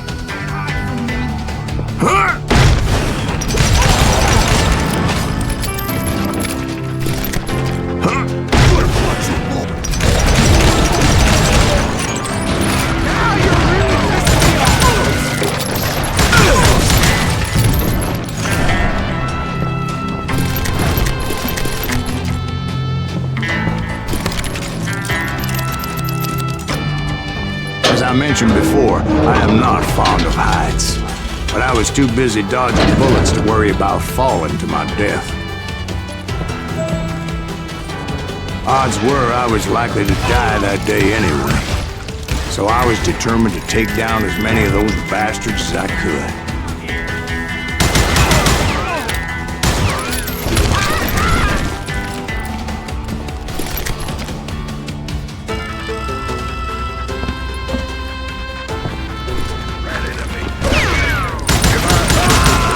Times it was like shooting ducks in a shooting gallery.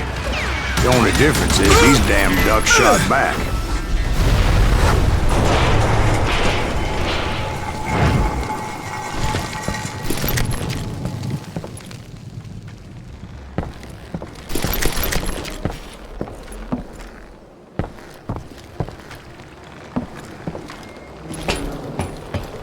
I kept hoping the law would show up and give me a hand. You mean like that giant Pinkerton posse that I read about? Did they come riding in, guns a-blazing to help?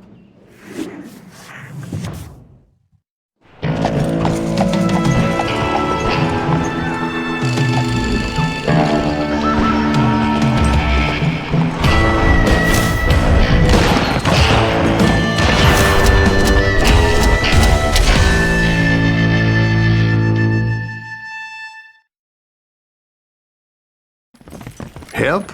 From the Pinkertons? No, son. I had to fight the wild bunch all by my lonesome, as usual. Who the hell is that?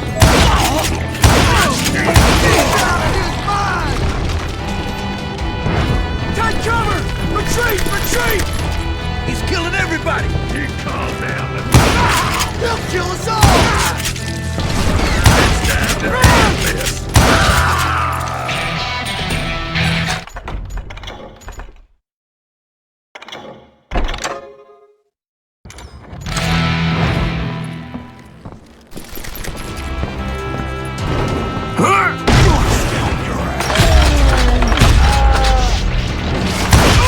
Brother, I'm gonna make you pay for that!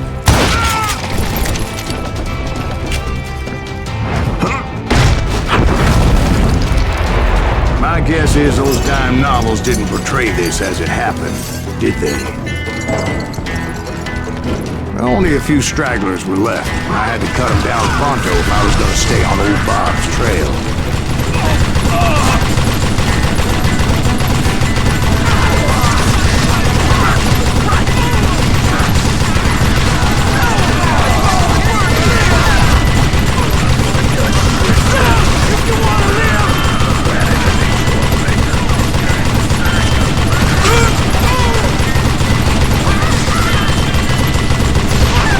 Kill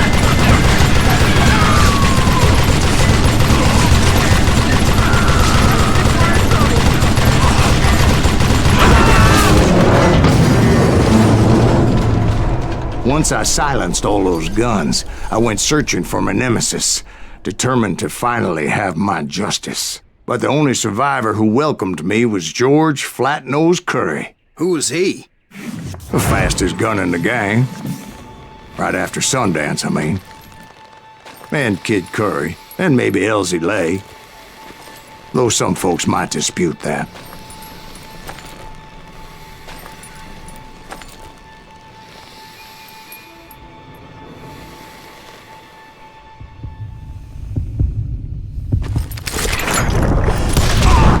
On that very same day, Butch Cassidy and the Sundance Kid decided to leave the Wild Bunch behind and decamped for South America.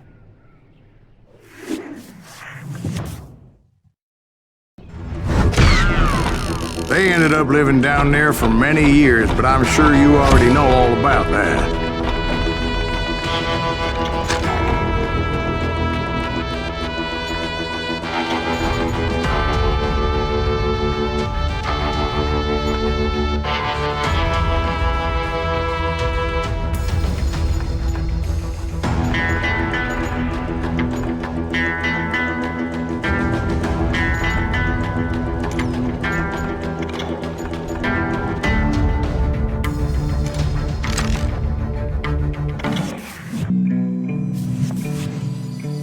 I tried to find Bob Bryant, but it was as if he'd disappeared. Sometime later, I heard the Wild Bunch was back together. Kid Curry escaped from jail, and now he was running the whole shebang. So I took to their trail, as I was still in pursuit of my brother's killer and hoped that he was back with him.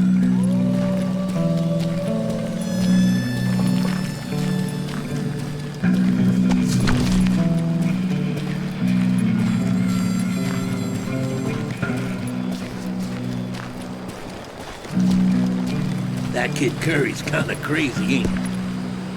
Don't let him hear you saying that. Anyways, I tracked those boys to a camp right outside Parachute, Colorado.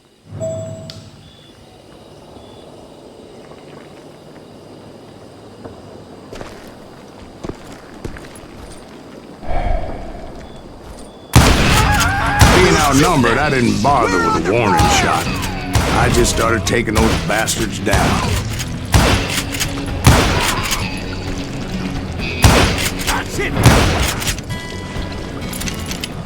Old Bob wasn't among them, and neither was Kid Curry. I could sense him close by, however, plotting something nasty. I just needed a clue as to their whereabouts.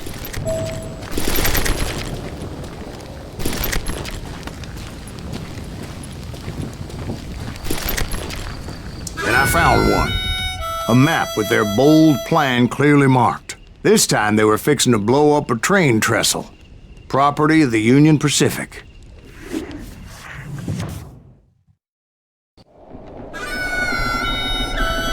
The plan clearly indicated how they were fixing to undermine several of the weakest wooden supports.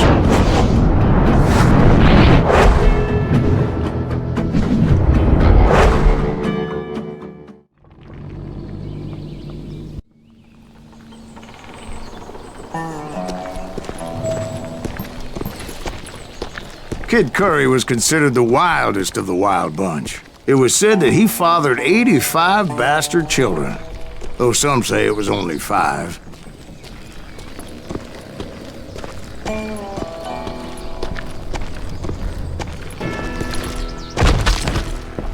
Kid Curry had bragged to a whore how he was gonna rob a train heading to the U.S. Mint in Denver. And that whore, Fat Sally, she told me.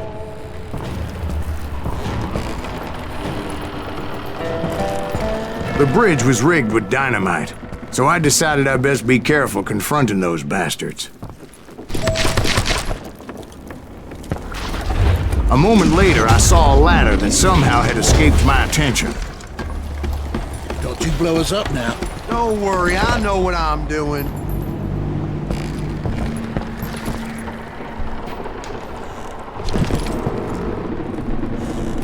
Damn it!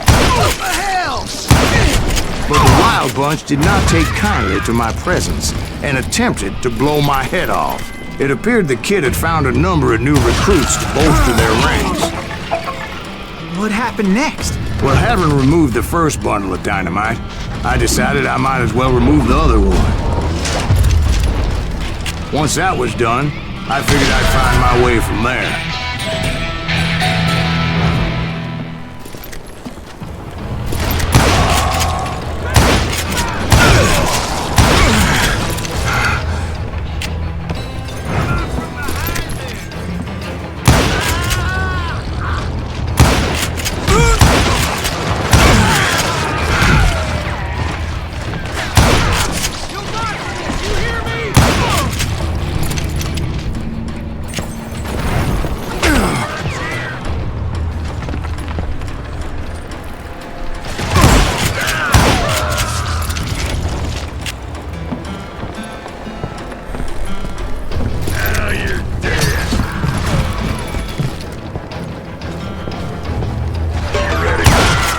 So, what happened then?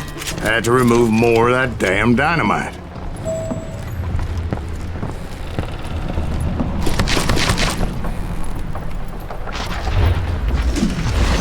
It must have been terrifying trying to make your way across. I was sweating it a bit, but then I noticed a footbridge tied up on high, so I shot the rope.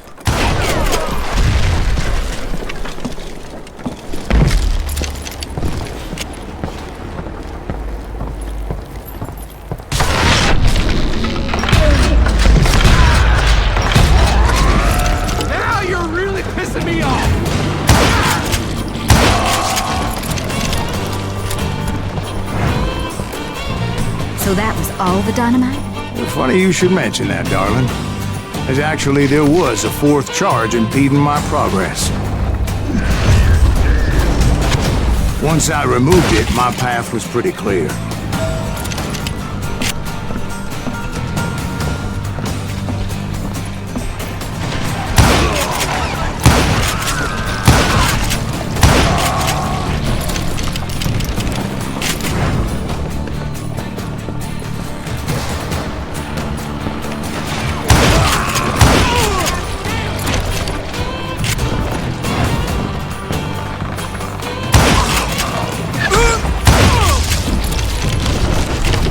So I proceeded onward, and realized that that way just wasn't gonna work. I needed an alternate path forward.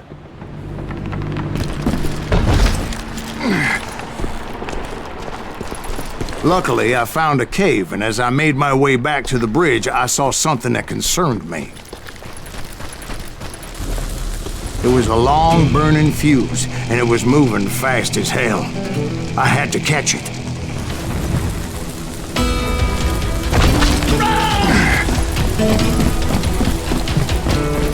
The burning fuse was so damn quick, I had to run like the wind. I almost had it, but no. Thought I was gonna have a coronary when I lost sight of those sparks. My heart was pounding like a sledgehammer. I knew that failure meant boom. Then, finally, at the last moment. Whew. Of course, I was successful, or clearly I wouldn't be talking to you folks here today. Naturally, I removed the last dynamite charge. Well, it was a touching reunion. But by this time, I was thoroughly exhausted and dragging my ass, as I was not a young man anymore.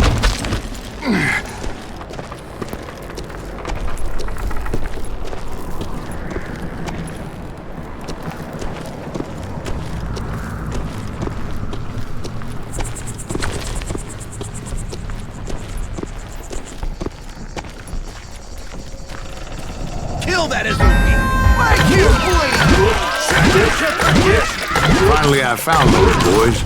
Or more precisely, they found me. Peace, Tracer! You're coming at me! Nuttier than a damn fruitcake! He's tearing right through him!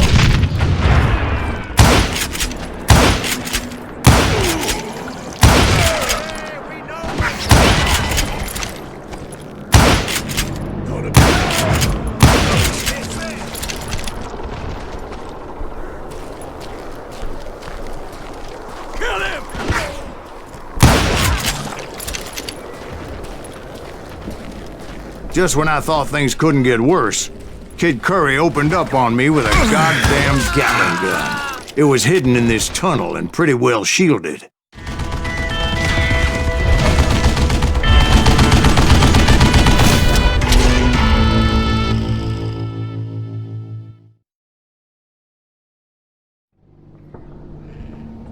You better hide!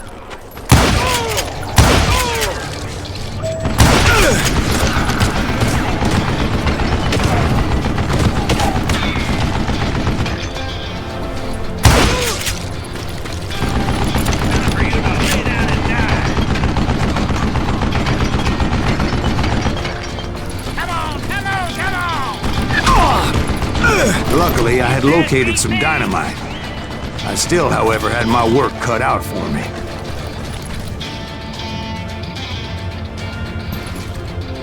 Get out of here! Are you kidding me? This is the last mistake you'll ever make!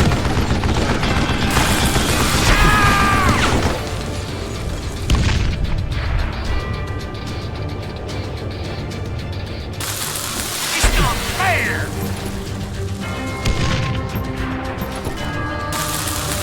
Damn! God damn it, I need some help there so I can tell you! Take this subbitch out! Hold me off while I reload! I think he's scared! Yeah! Move it, boys! Am I out of bullets already?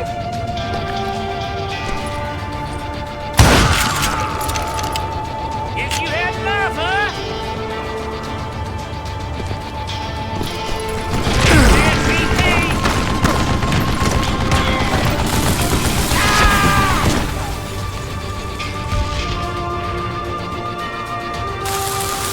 Are you kidding me? Gonna scalp your ass! Beat that bastard! Give me a hand here, goddammit! You like a fish! You're gonna bleed! Eventually, I brought that tunnel down. And that's when I met Kid Curry himself. He had decided to stop pussyfooting around and deal with me personally.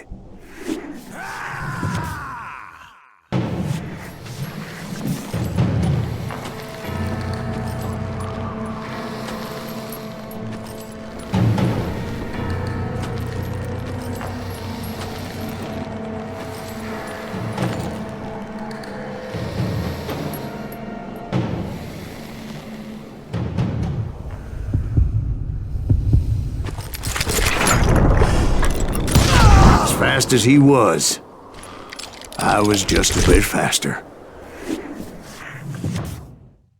And as he lay wounded, I demanded to know the whereabouts of Roscoe Bob Bryant. He shouted at me, "Is that what this is about? Bob went with Butch and Sundance to South America. You ain't never finding him."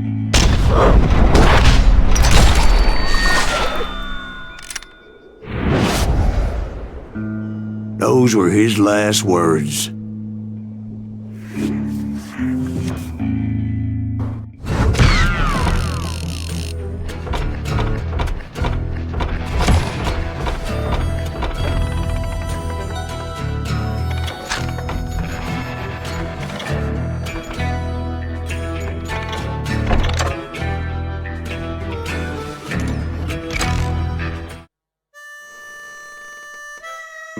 So, Bob Bryant got away? I knew I'd never find him in South America. What about the other killer? Yeah, you kinda glossed over that one. Well, I found Jim not long after my showdown with Ringo.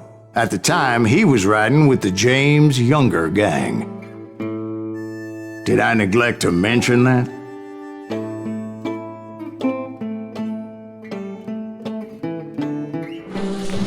Jesse James? The greatest outlaw who ever lived? Jesse and his kin rode with Quantrill when he raided Lawrence, Kansas, and killed near 200 people, boy. Nothing great about that. And from there, him and his brother went on to rob banks and trains from Kansas to Missouri. Which is why there was such a rich bounty on their heads. 40 grand for both of them, dead or alive. That's one hell of a payday.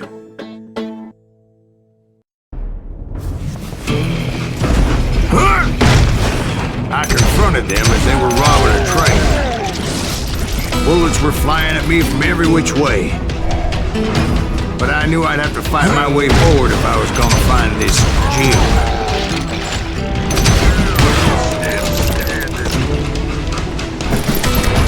I'm gonna blow your damn mind.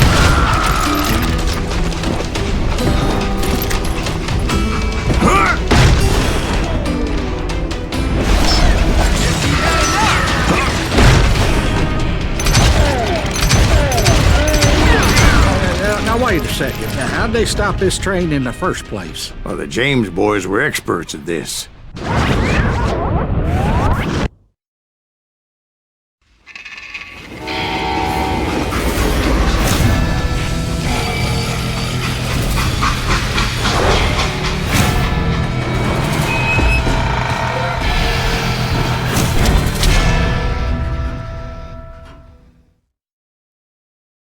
They hopped a freight train having heard there was a big payroll in the express safe. So, I hopped the same train.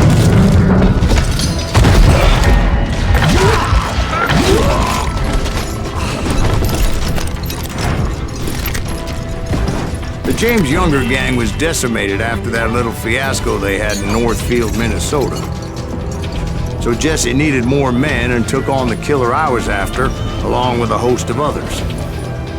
I was hoping to find my man and put a bullet in his head. Climbing around that train, I must have swallowed 100 damn bugs before I reached James that... Younger gang pulled the first train robbery west of the Mississippi. Sounds like you hold them in high regard. Everyone knows they were the most famous outlaw gang ever. And you took them all on by your lonesome. Again. I'm finding this all a little hard to swallow, friend. Well, maybe you need to wash it down with some whiskey. By the way, did I mention that train was flying down those tracks like a bat out of hell? I'm gonna cut you in two. Anyway, excuse me, Ben. Where would I find the gentleman's facilities? Suddenly I have an urgent need to drain my one-eyed snake. Well, I've had more than a few drinks, and I've been sitting here for quite a spell. Right through there. Let me show you. I never heard so much malarkey in my life. You think he's bullshitting us? You don't think he's Silas Greaves? I think he's just some old drunk looking for some free liquor. I don't know, Jack. I think I believe him. You don't think he met Jesse James? Oh, you gotta be kidding me. That story makes no sense at all. Jack. I mean, you gotta be 2 bricks short of a load to believe that cock and bull story. I don't agree. Jack, lay off. You seriously think that tired old man went toe-to-toe with Jesse James? Well, that's better. Did I mention that this Jim was married to the infamous Belle Starr? Of course, I didn't learn that until later. Anyway, I made my way forward the best I could. Around the sides, over the roof. At some point, some sumbitch saw me and shouted out, "It's the damn Pinkertons!" It's the damn Pinkertons! Now, I never worked for that Lyman cocksucker, but I guess they assumed I was one of his assassins. Those evil bastards firebombed Jesse's mother's house and killed his stepbrother. So it's no wonder each and every asshole on that train wanted me dead. Everybody's always mistaking you for somebody else, aren't they? Why is that, I wonder? Don't rightly know, Jack. I'm just telling you how I remember it. I bet you are.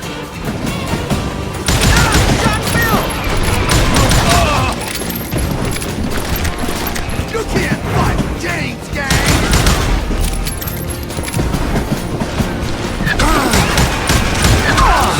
I came across a flat car piled high with logs and had to come up with a creative way to make my way forward.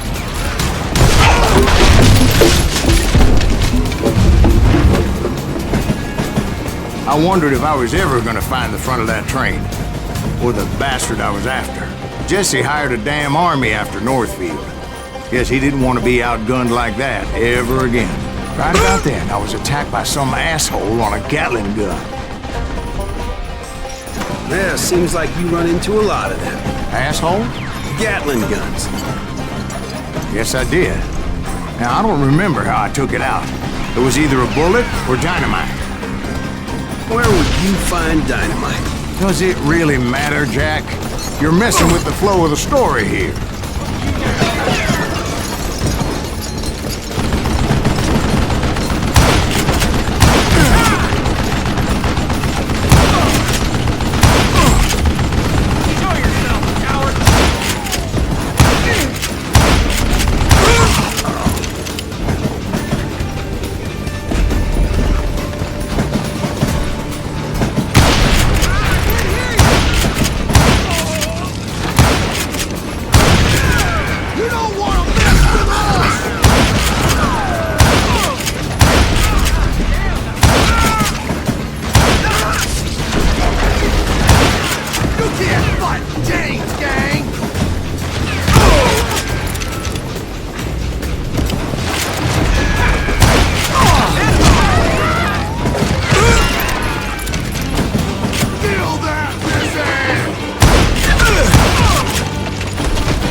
I was looking for Jim and shooting any son of a bitch stupid enough to get in my way.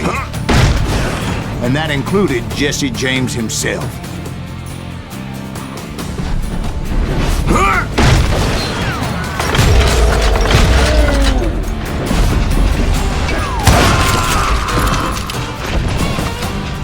There sure were a lot of men determined to die that day.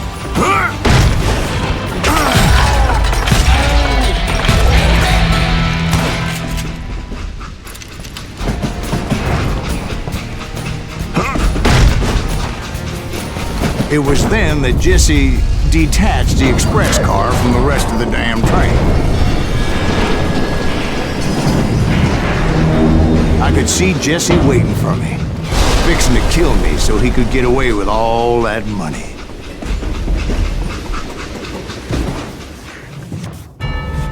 You had a showdown with Jesse James? Of course he didn't. Everybody knows that Jesse was killed by Bob Ford. Yeah. Jesse went out like John Wesley Hardin. Coward shot him in the back of the head. Guess it doesn't matter how far you run, does it, Ben? Your past always catches up with you.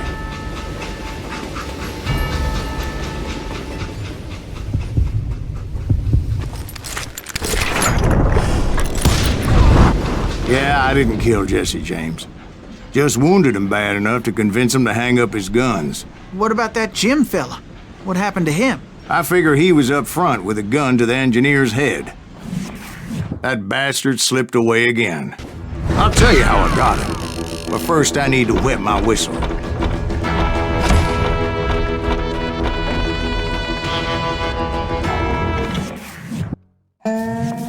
After my showdown with Jesse, I continued to track his brother, Frank, and that son of a bitch, Jim. I followed those bastards into the high mountains as they were going to ground. What mountains would that be? Somewhere in the Ozarks, I believe. The perfect place to hide out from the authorities.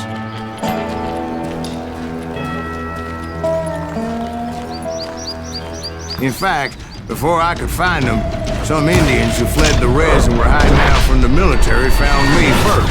They probably thought I was a cavalry scout and didn't want me telling the military where they were. Indians? They could have been Cheyenne, but there was all sorts of renegades roaming the landscape back then.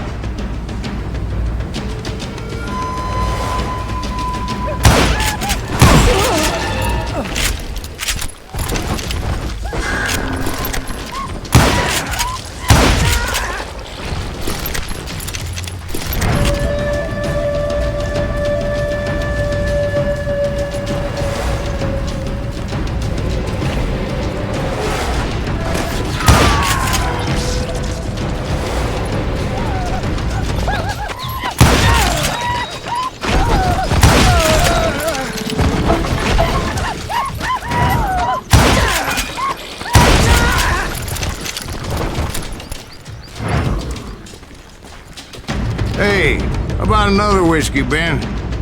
Nothing better to soothe the troubled soul.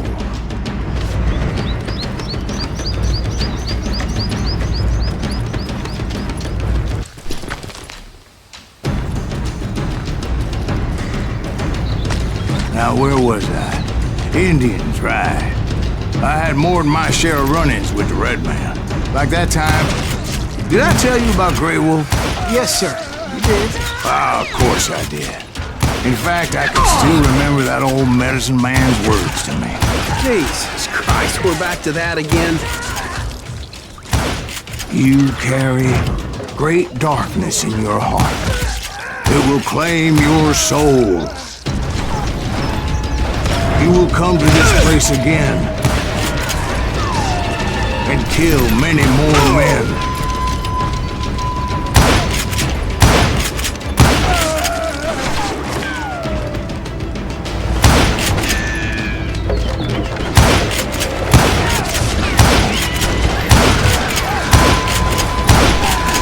And the darkness will grow until it consumes everything you are.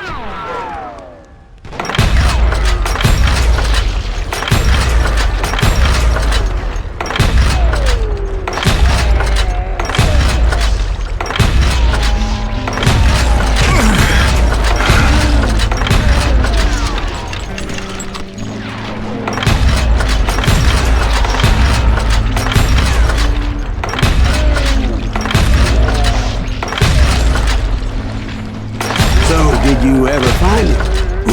The man you are after. Let me ask you something, Ben.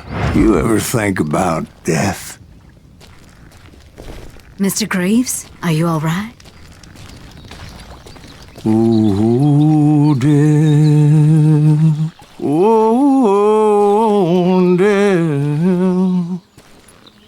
Won't you spare me over till another year? What is this that I can't see with ice cold hands taking hold of me? Well, I am death, none can excel. I'll open the door to heaven or hell. Oh, death. Oh, death, won't you spare me over till another year? Oh, death, oh, death, won't you spare me over till another year? So are you gonna answer the question? What question is that? Jim Reed. Did you ever find him? Reed was indeed that son-bitch's surname. That's right, Ben. A despicable character. I remember him laughing like a hyena that cold morning they lynched me and my brothers. He was intent on avoiding my vengeance, but nothing was gonna stop me. Nothing.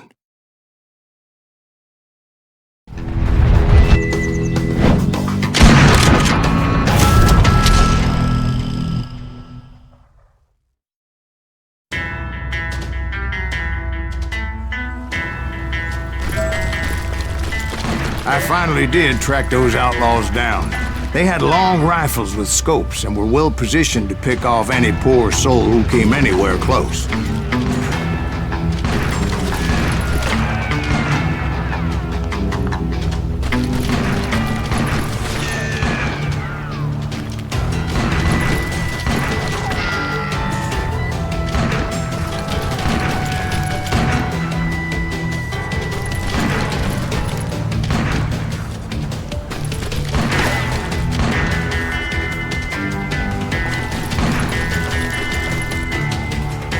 I'm guessing Frank James believed I was responsible for the demise of his brother Jesse. I couldn't really disagree with the man, as I thought Jesse was dead then as well. He backed off as I closed in on him, but he was still intent on killing me. And when I closed in on him again, he backed off again, looking for a better angle on me.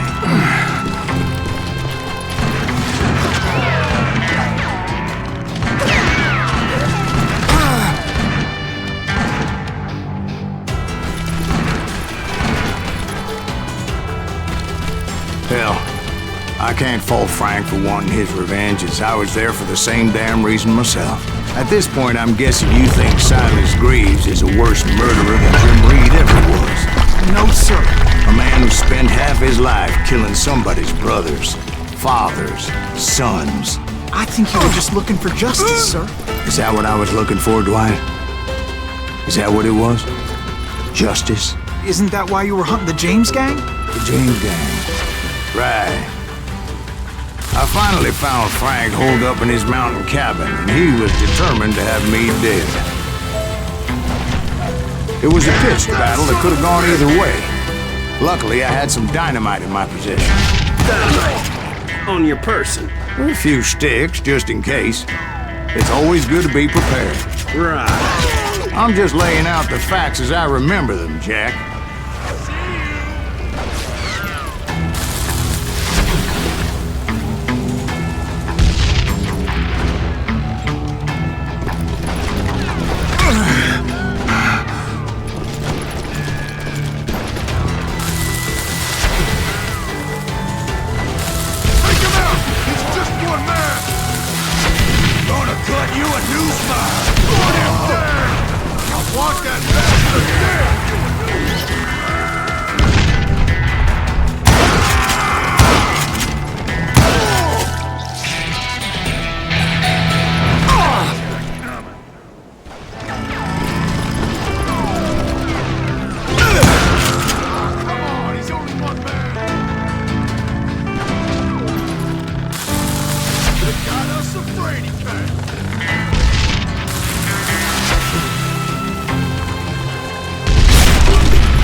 Shack?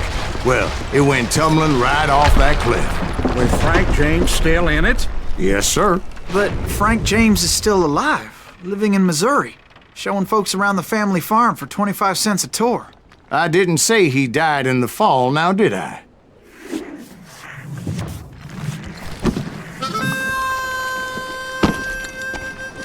I'm done with this damnable outlaw life! Kill me, don't kill me, do what you will! At this point, I just don't give a shit. I explained to Frank that I had nothing against him personally and that I was looking for someone else. You want Reed? Have at him. I never did like that bastard. I am done here. We parted in peace as Frank pointed out the path to my prey before making his way back down the hill.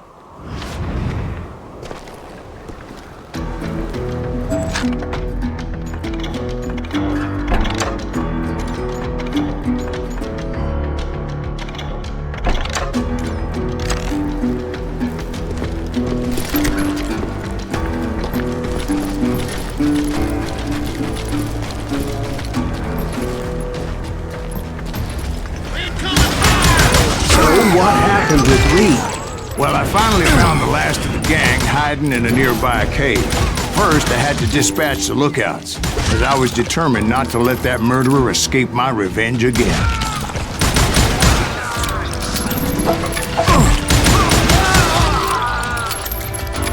But rather than wander in willy-nilly, I decided it would be better to smoke that sumbitch out. "Hey, Reed!" I shouted. "No wonder you're so ornery. Can't be easy being married to Belle Starr. While you're off providing for the family, she's spreading her legs for every Tom, Dick, and Cole younger. Not an attractive woman exactly, but very friendly. At least she was to me." Son of a bitch! It was then that the last bunch of bandits jumped out of hiding. Why won't this asshole give up? Will someone please kill him?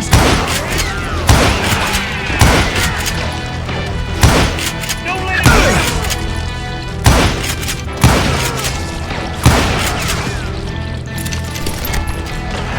I'm done with you.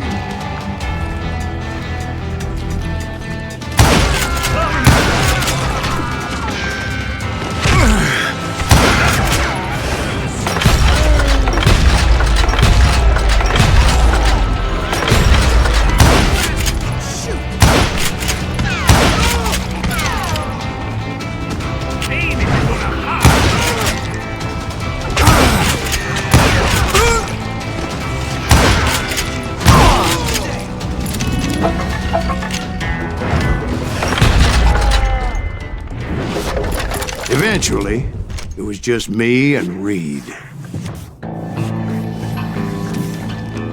I had waited a long time to face him down, so I could repay him for what he did to my brothers.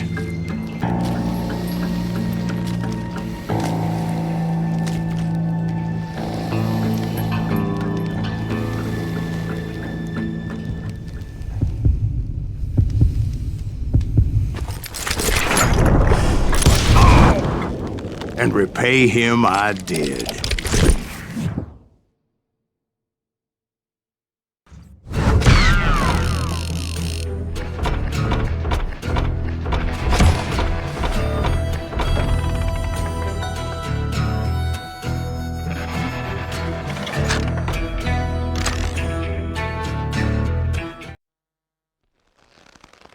Well, I don't know about you boys, but I'm pretty beat. Well, it's too damn bad you never found that Bob character. Seems a shame you never had to pay. Well, funny thing about that, I did have one more chance at him.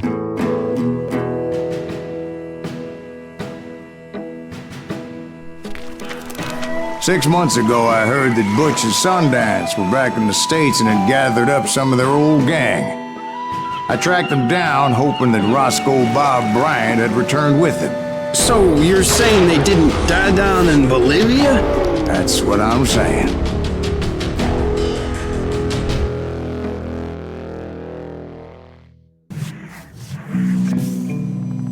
For 40 years I had waited to get my hands on the last of my brother's killers. Not even an army of demons could have stopped me now.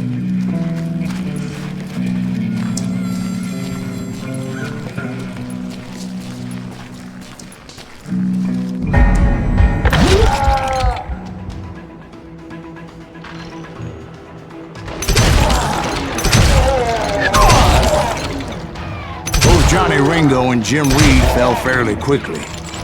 But the last one, Roscoe Bob Bryant. That son of a bitch had managed to escape my vengeance time and time again. I couldn't even be certain I'd recognize him after all those years. By now, he had to be close to 70. But for all you know, he could have been dead.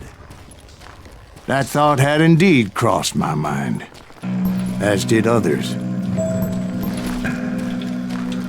For instance, did my thirst for vengeance turn me into something worse than the man I was after? By this point in my storied career, I had killed more men than Bob Bryant ever had. I was furious as hell at that bastard for making me who I am.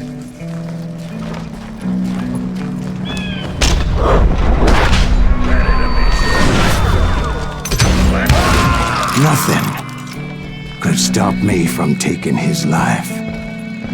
I'd been after that killer forever. From the time I rode with Billy the Kid. But that chapter of my story you already know. Chapter of that fairy tale, you mean? Suddenly it was 1910. There I was, an old man roaming a ghost town dead almost 2 decades. The town was falling apart, just like me.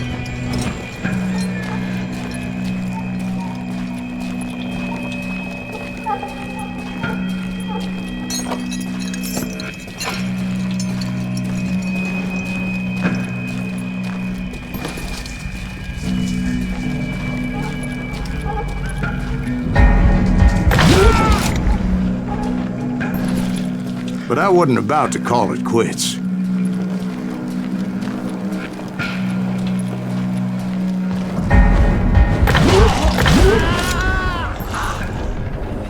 Even though the ghosts of my dead brothers were begging me to end what I started so long ago. Mr. Greaves, are you all right? Would you like some water? The Wild Bunch knew I was there. They were after a treasure they had hidden before they fled, buried in the grave of a dead amigo. Some folks think the town is haunted, so they figured there wouldn't be many people poking around. I intended to fill that grave with Bob Bryant's corpse. But like I said, the bandits knew I was on to them, They lured me in and hit me with everything they had.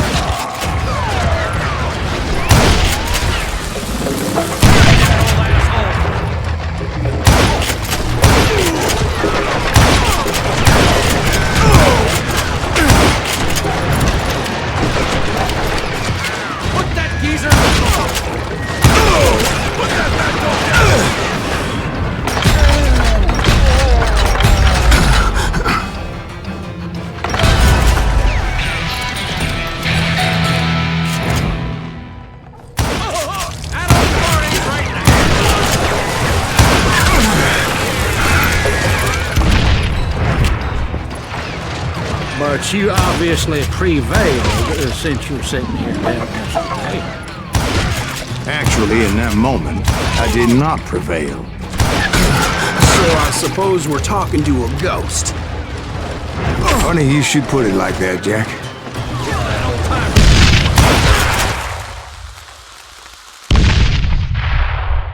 Because when I woke up... From the dead? There was silence all around me.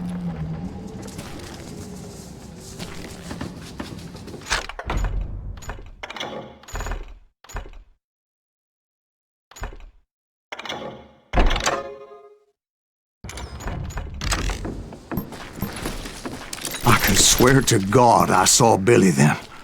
Billy who? Billy the kid. William Bonney. He was shooting at me from a rooftop. Here, there, even over there. So I am right. You are titched in the head. Mr. Greaves, perhaps we should switch you to coffee? You see that old Indian again, too? No, but I did see Billy's killer. Patrick Floyd Garrett. He came at me guns a-blazing. But I knew that old war horse had died 2 years before. I wondered if maybe I was dead too and confronting the ghosts of my past. Perhaps all my sins were coming back to haunt me and drag me down to perdition.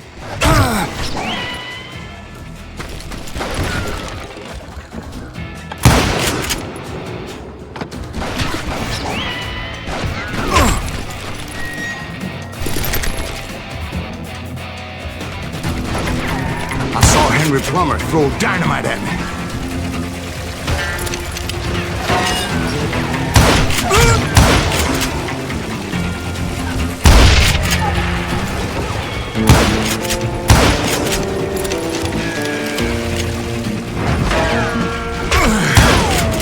In the gates of the cemetery, I saw John Wesley Hardin, just like I remembered him.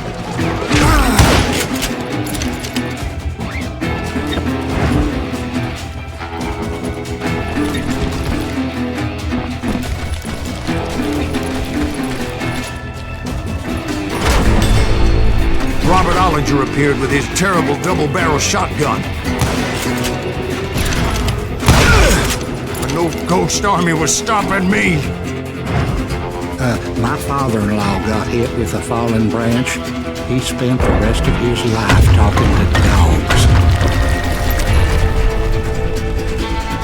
Newman Hayes Clanton, William Brocious, John Peters Ringo, they all wanted me dead.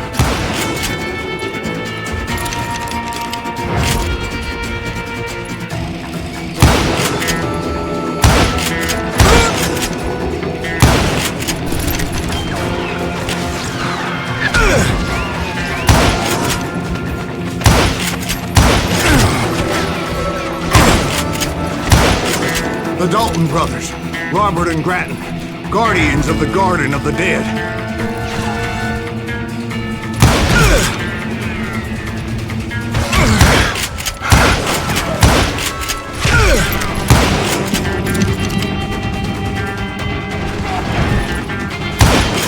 George Curry and Harvey Logan, alias Kid Curry, both thirsty for vengeance from the great beyond.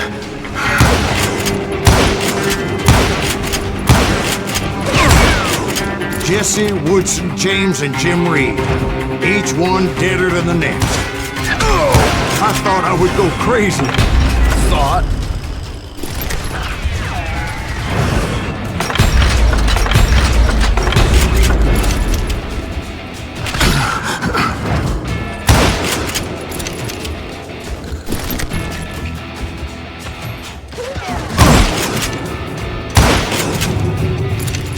Finally, I saw Harry Alonzo Longabaugh. The Sundance Kid?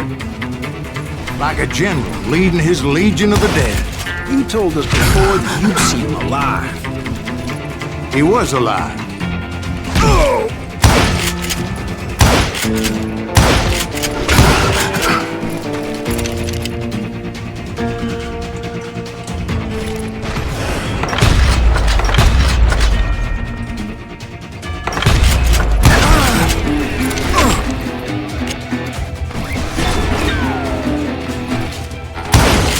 Then I heard a voice call to me from afar.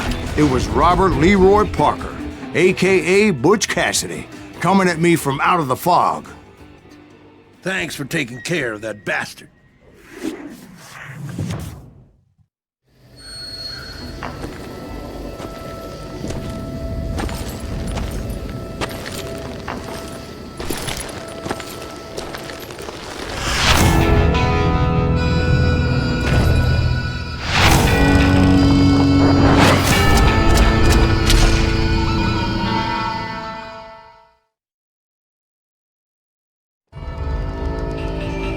But the kid wasn't quite deceased. Not yet. Takes more than one little bullet to kill the likes of me, partner. Those two looked like they hadn't seen each other for quite a while. Clearly, they were no longer amigos. Shit. I was hoping I wouldn't have to kill you. You won't have to, Butch. I'm killing you first. I asked them about Bob Bryant, but they were too busy with their own heated conversation. Let me get this shit straight. You want my money and the love of my life? You frittered it all away, Butch. Edda's mine. So is that damn money. I didn't want to shoot anybody until I had an answer to my question, but those boys didn't give me much of a choice.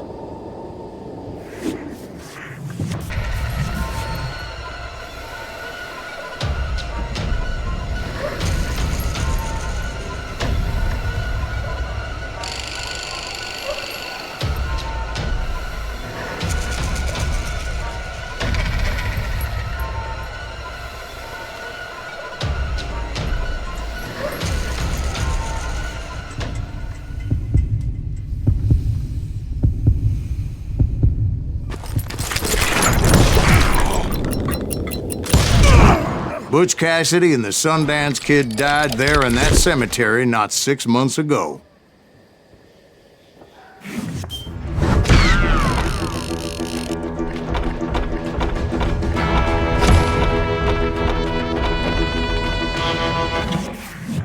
Butch Cassidy and the Sundance Kid were killed by the Bolivian army. Everybody knows that. That's the legend, but it ain't the truth. So, you never found Bob? There is no Bob. This old sumbitch ain't even Silas Greaves. Sir, is that true? Have you been pulling our legs this whole time? Well, not the whole time. Oh man, I think you've worn out your welcome here. Maybe you're right, Jack. Maybe it's time to pay. You see, Ben, or should I say Bob, your past always catches up with you. I was a different man back then, crazy. Drinking, I've changed my ways, I swear to you. If I could turn back the clock, But you can't, Bob.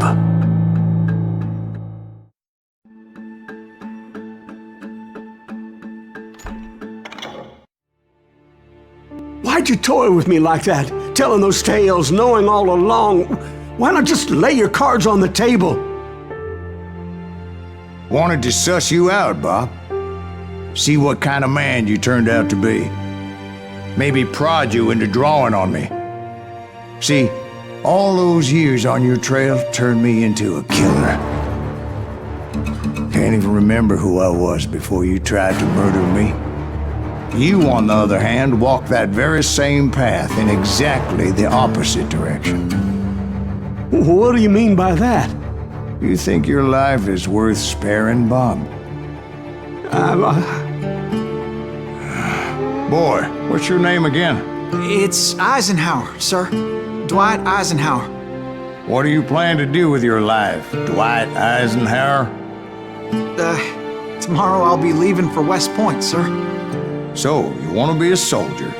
Well, then do it right, son. Don't tear down the world out of anger and spite like I did. You build it up. You do something decent with your life, you hear me? Sir? Yes, sir.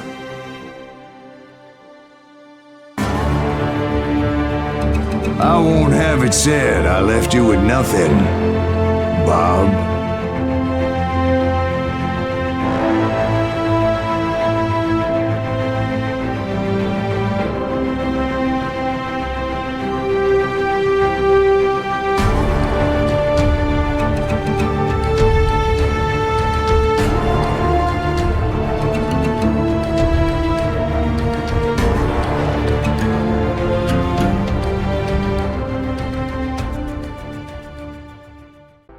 Butch Cassidy and the Sundance Kid were killed by the Bolivian army. Everybody knows that. That's the legend, but it ain't the truth.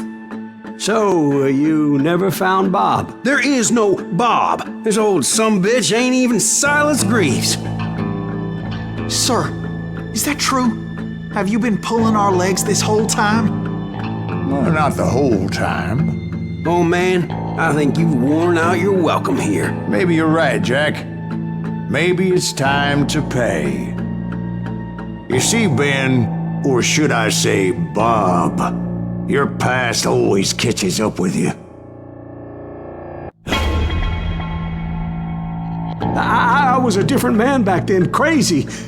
Drinking, I've changed my ways, I swear to you. If I could turn back the clock, But you can't, Bob.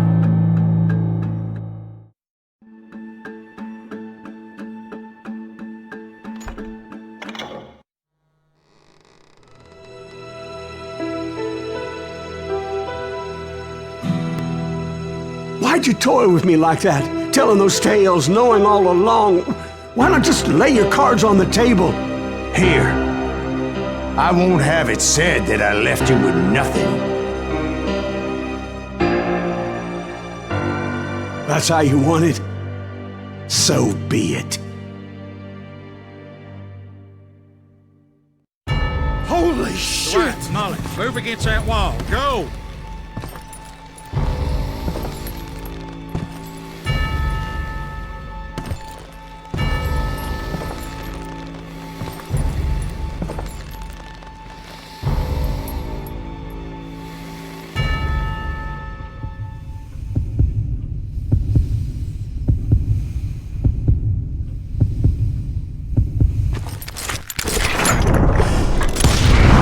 Oh my God! Oh, Jesus!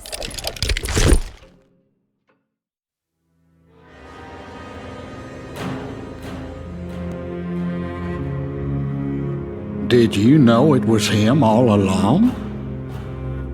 Cassidy told me Bob was in Abilene before he died. But I wasn't sure Ben was my man until he revealed how much he knew about Ringo and Reed. The coin, of course. Well, that was the last nail in that particular coffin. I better go get the sheriff. You okay, boy? You're looking mighty shook up. Dwight, maybe you best go home. Young Eisenhower here is leaving for West Point tomorrow. He shouldn't get caught up in something like this. I think I might head out myself at this juncture.